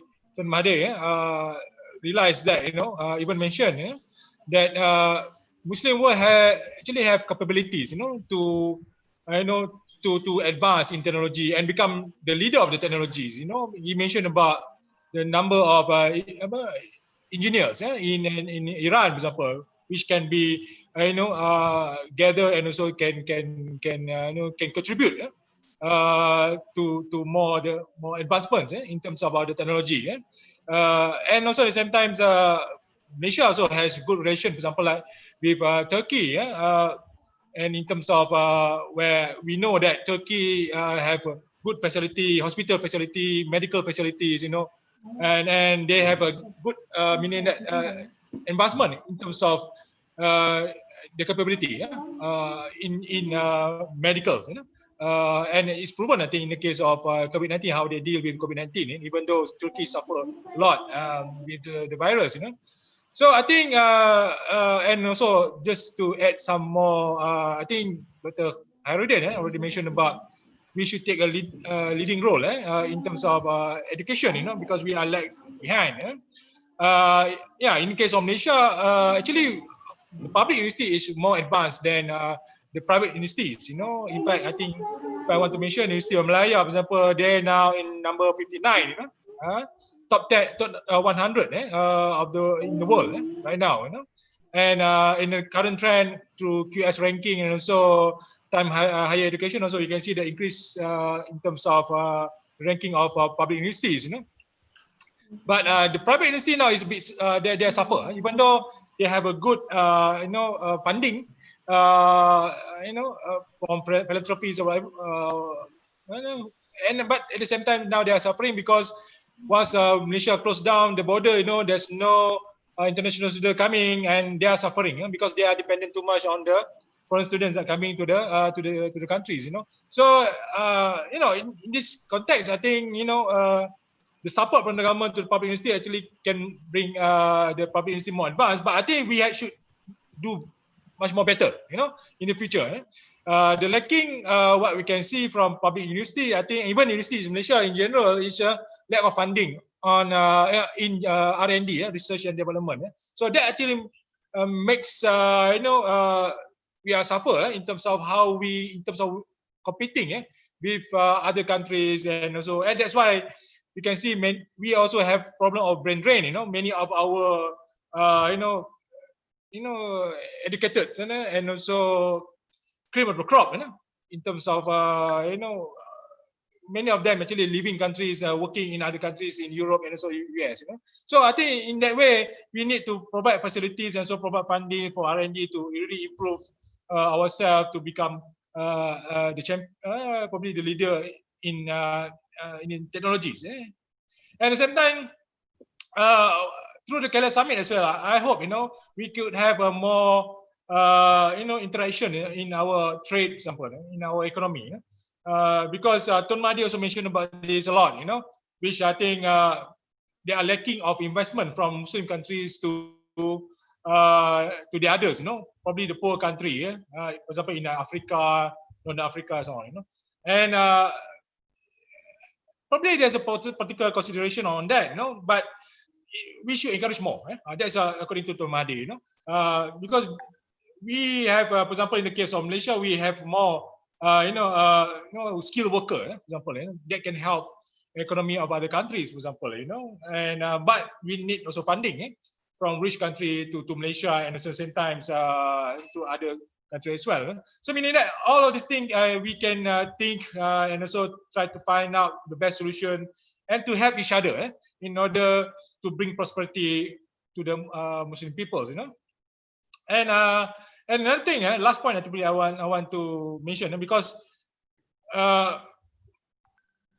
when talk about government in Malaysia right now, there are many uncertainty after the collapse of Pakatan governments. Tun Mahdi, who brought the idea of KL Summit, he no longer in power. The current government still have yet to really settle down because they have quite a very small margin of majority in the parliament. So and now we are also talking about probably elections, general election coming soon. If not this year, probably very soon, probably next year. So this is a debate now in Malaysia, which I think distract us from the main intention that propagate through the KL Summit. So probably Malaysia is not the leader now, to champion of the agenda of KL Summit.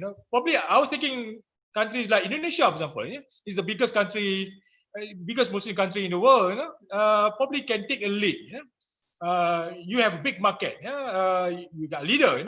I'm not sure whether Jokowi is soon enough to lead, but I think he got the opportunity and ability actually, if he want to make a stand to lead the Muslim country, particularly at least from Southeast Asia, and because I don't know, looking in the context of what happened in the Middle East now, in Africa, so on, Southeast Asia is a bit stable compared to the others, and we, I think, can play the significant roles in to lead the agenda, what propagated through the KL Summit. So I think this is just I want to throw the idea. Probably Dr.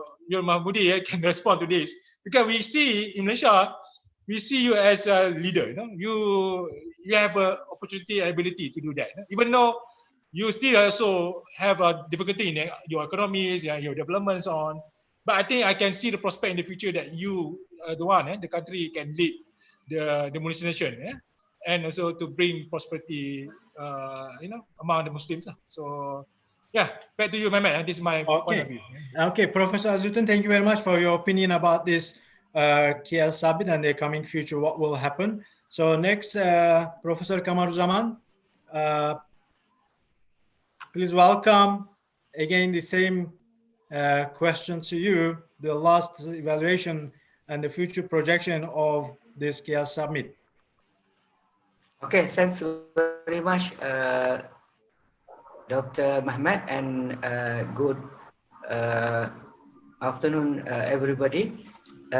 Although, as Professor Azizuddin elaborates on the changing of the governments, if we refer to the websites of the KL Summits, they mention clearly this KL Summit will be taking place in 5 years time, and then the KL Summit committee or headquarters has been shifted to Perdana. Yeah, that is the office of the former Prime Minister Tun Dr. Mahathir. That is the foundation of Perdana Foundation. So in that sense, I can say that there are a lot of unfinished work that has to be done, not only by Malaysia, yeah, but also to the rest of the Muslim leaders. We really understand that there are still a stigma between Arab and non-Arab countries. For example, for the next meeting, if they happen to make it in Turkey, so Arab leaders might not be able to join. If the next summit will be held in Iran, so Arabs also will not join. If this particular summit, yeah, will be taking place in any of the Arab countries, they have also their problems, internal politics, etc. So I still believe that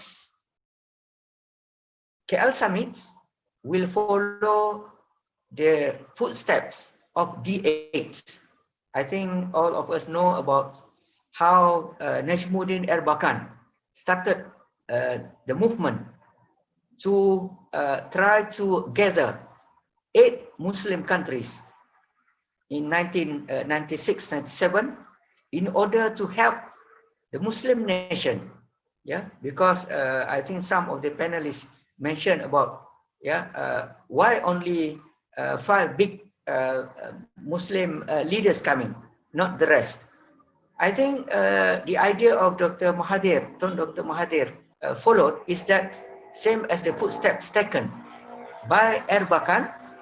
At that time also Dr. Mahathir was together with Erbakan to initiate D8 to gather this 8 Muslim nation who really believe that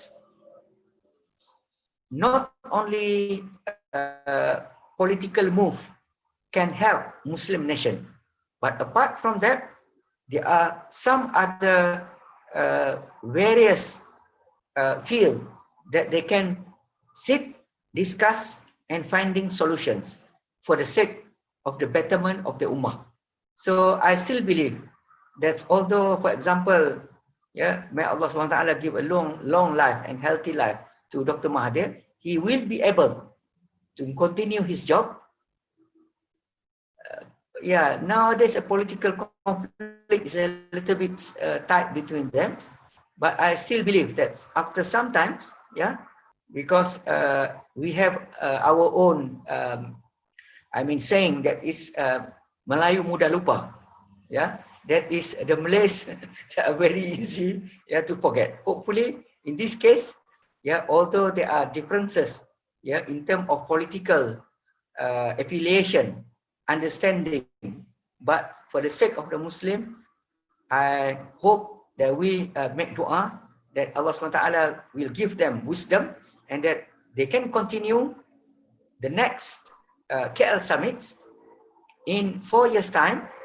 And if Malaysian government fail to do so, we really hope that why not Indonesia, our big brother forever, Professor Yon, we have to do some, you have to do some step, early step, how to go about. But then if Indonesia cannot make it, why don't we try Brunei? Why don't we try? If all of these Muslim countries in the East cannot make it, we have no choice but go back to Turkey as they did long time ago, since 1997 I told, but we have to move forward. We have no choice, but We have to move forward and continue our struggle. We academician, this is the things that only we can do. Yeah, say something to give new ideas, but apart from that, we have to give the opportunity to another group of the people, that is a politician, to help to continue the struggle for the sake of Allah Subhanahu wa Ta'ala. Wa ta'awanu 'alal birri wat taqwa wa la ta'awanu 'alal ismi wal udwan. I think that's all, brother Dr. Mehmet. Thank you very much for giving me opportunity to be part of the very high level discussion. I'm very proud to be together with all of you. Looking forward to see you again. Assalamualaikum warahmatullahi wabarakatuh. Assalamu warahmatullahi wabarakatuh. Thank you very much, Professor Kamaruzaman. You reminded us again the significant problem among the Muslim nations, means that the nation-state divisions, and they could not sit together and discuss their problems. You gave examples from Iran and the Arab countries, but there is a sort of hope, as we observed in Kuala Lumpur Summit in Kuala Lumpur last year, the end of last year. And you reminded us this was a sort of continuity of the idea of Almarhum Professor Dr. Najmuddin Arbakan. He initiated with some other leaders then 1996, D8, developing 8 means that developing countries from Muslim nations from Nigeria till Indonesia at that time. Still this body exists as an institution, and in 2 years time, I think they exchanged some sort of meetings and discussion program, but we have not seen any impact on the discussed issues like in Kuala Lumpur Summit. So, but we need to have some sort of hope, and this KL Summit giving to us this hope and for coming near future. Though you say that in 5 year time, this meeting can be repeated, but we hope it will be soon. I mean, at least in different scale, not just the leadership scale, as Dr. Khairudin mentioned, that the power of non-government organizations or civil society initiatives will be more efficient. So I will give the floor to Dr. Khairudin as the last evaluation and your future prospection of this KL Summit. Please welcome Dr. Khairudin. Yeah, I think the previous speakers have mentioned whatever that is actually necessary for us to move forward. I think what is currently needed for the KL Summit is for it to first repackage itself. The fact that it is called KL Summit, I think makes it seem as if Malaysia is taking the lead. And I think that from the purely branding perspective, brought a lot of backlash on the part of Malaysia. Just now, Professor Kamaruzaman mentioned about the D8. I think that is actually a better way to package a kind of coming together of different nations to discuss about pertinent issues affecting the Ummah. So maybe moving forward, 5 years from now, we will not see a KL Summit. We can see, we can call it something else, development summit or whatever. But a repackage is certainly needed to allay some of the suspicions and worries by other countries in participating in this very valuable summit. That's one. But again, my concern has always been about what we should do. The so what question is always not answered by Muslims all over the world. And really, I just want to emphasize this point that we are really good talkers. We are good at analyzing issues. We are good at giving ideals and unpacking the problems of the Ummah. Volumes have been written about this issue, but we are bad at coming out with something that is workable. So if there's one thing that I hope that can come out of this discussion, and I hope will come out of KL Summit, and of course all other summits that come after it, is that we establish a consortium of universities within the Muslim world, in which universities all over the Muslim world would come and gather maybe once a year or once in 2 years to share expertise, to discuss about the state of education and other matters within their countries. Because when you have all of these universities coming together, you really have power-packed ideas coming together. And I'm a believer of the fact, if you study the history of the Islamic civilization, civilizations change, reform, and improve when higher educational institutions are well and healthy. And all change, to me, starts first from the university. So we need this consortium. I hope that we can have one in Malaysia, maybe not now, but in the near future. But I think Turkey can do the job. And I think the ball goes back to Turkey again. They have to take the lead. All of us would like to pay a trip to Istanbul again, I'm sure. And of course, we can have this consortium to have all of their gatherings in different parts of the Muslim world. Of course, in Indonesia, I've attended quite a number of meetings with Indonesian universities, calling together universities from different parts of the Muslim world. This is something that we need to do quickly and urgently, and we can start the discussion rolling on how we can have this consortium to be established as soon as possible. Thank you. Okay, thank you very much, Dr. Khairudin AlJunaid. I remember ISTEC under IIUM, International Islamic University of Malaysia, and respected scholar, Professor Said Naqib Alatas.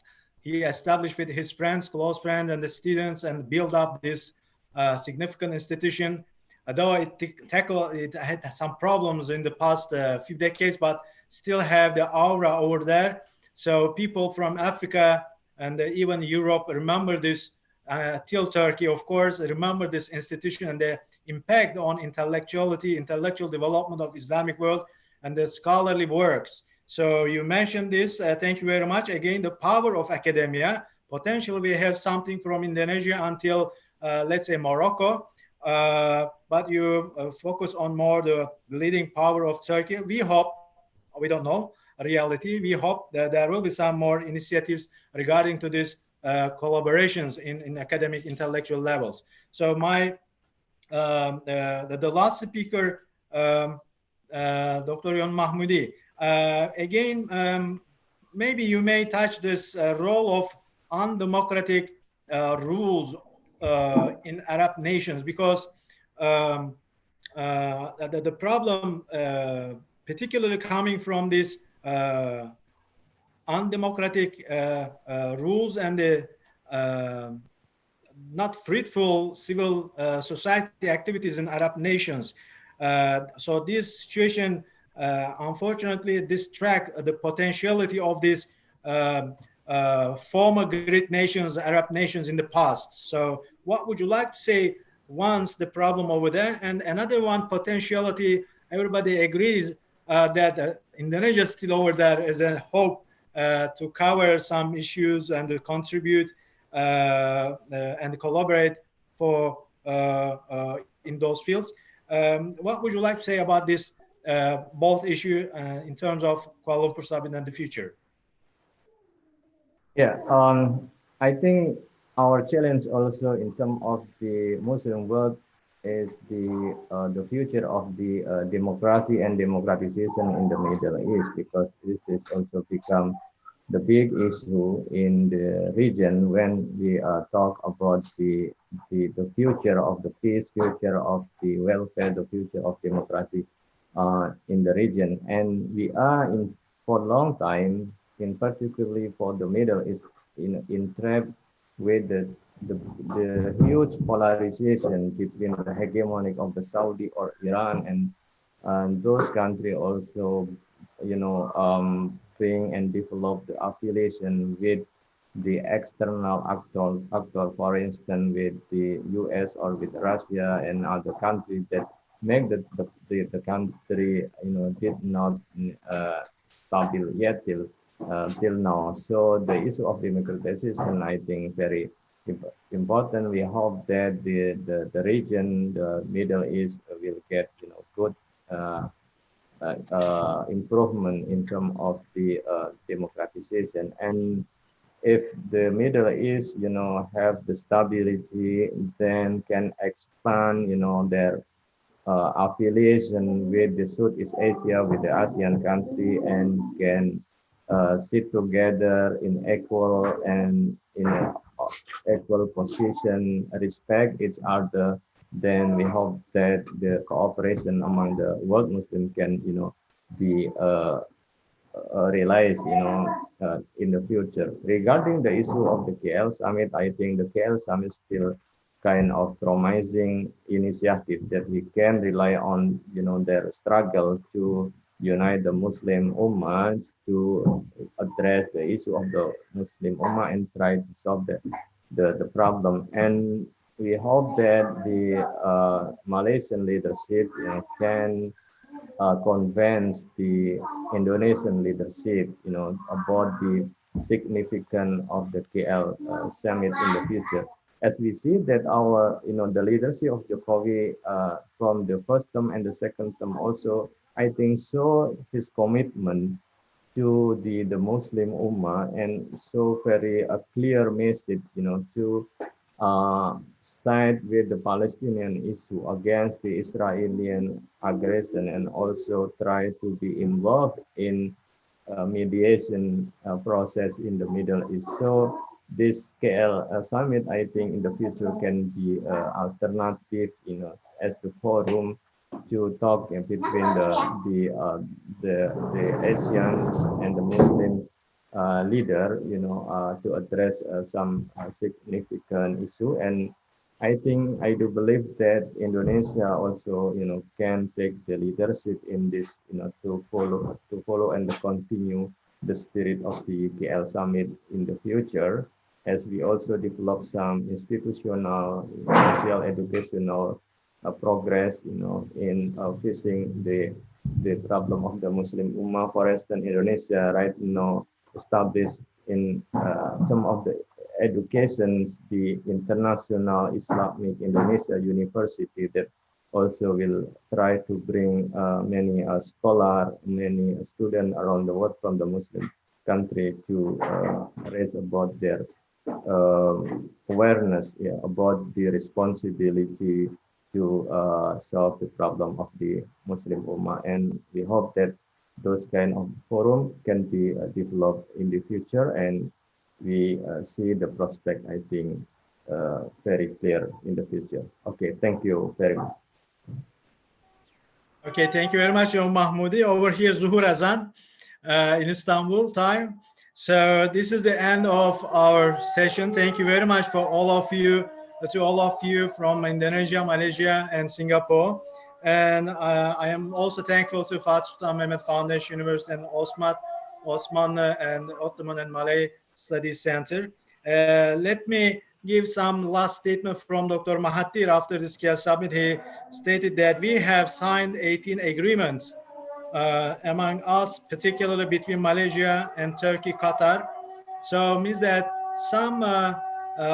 something already prepared, as a fundamental to act accordingly. I hope, as mentioned, all of you, and particularly Dr. Khairudin AlJunaid, so as civil organizations and academia should act and should do the homework first, give the guidance to the politicians. I hope we will meet in another session, in another webinar in the coming future with you. Thank you very much to all of you. Assalamu alaikum wa rahmatullahi wa barakatuh. Walaikum so much for your participation. Okay, nice to meet you all, brother. Assalamu alaikum.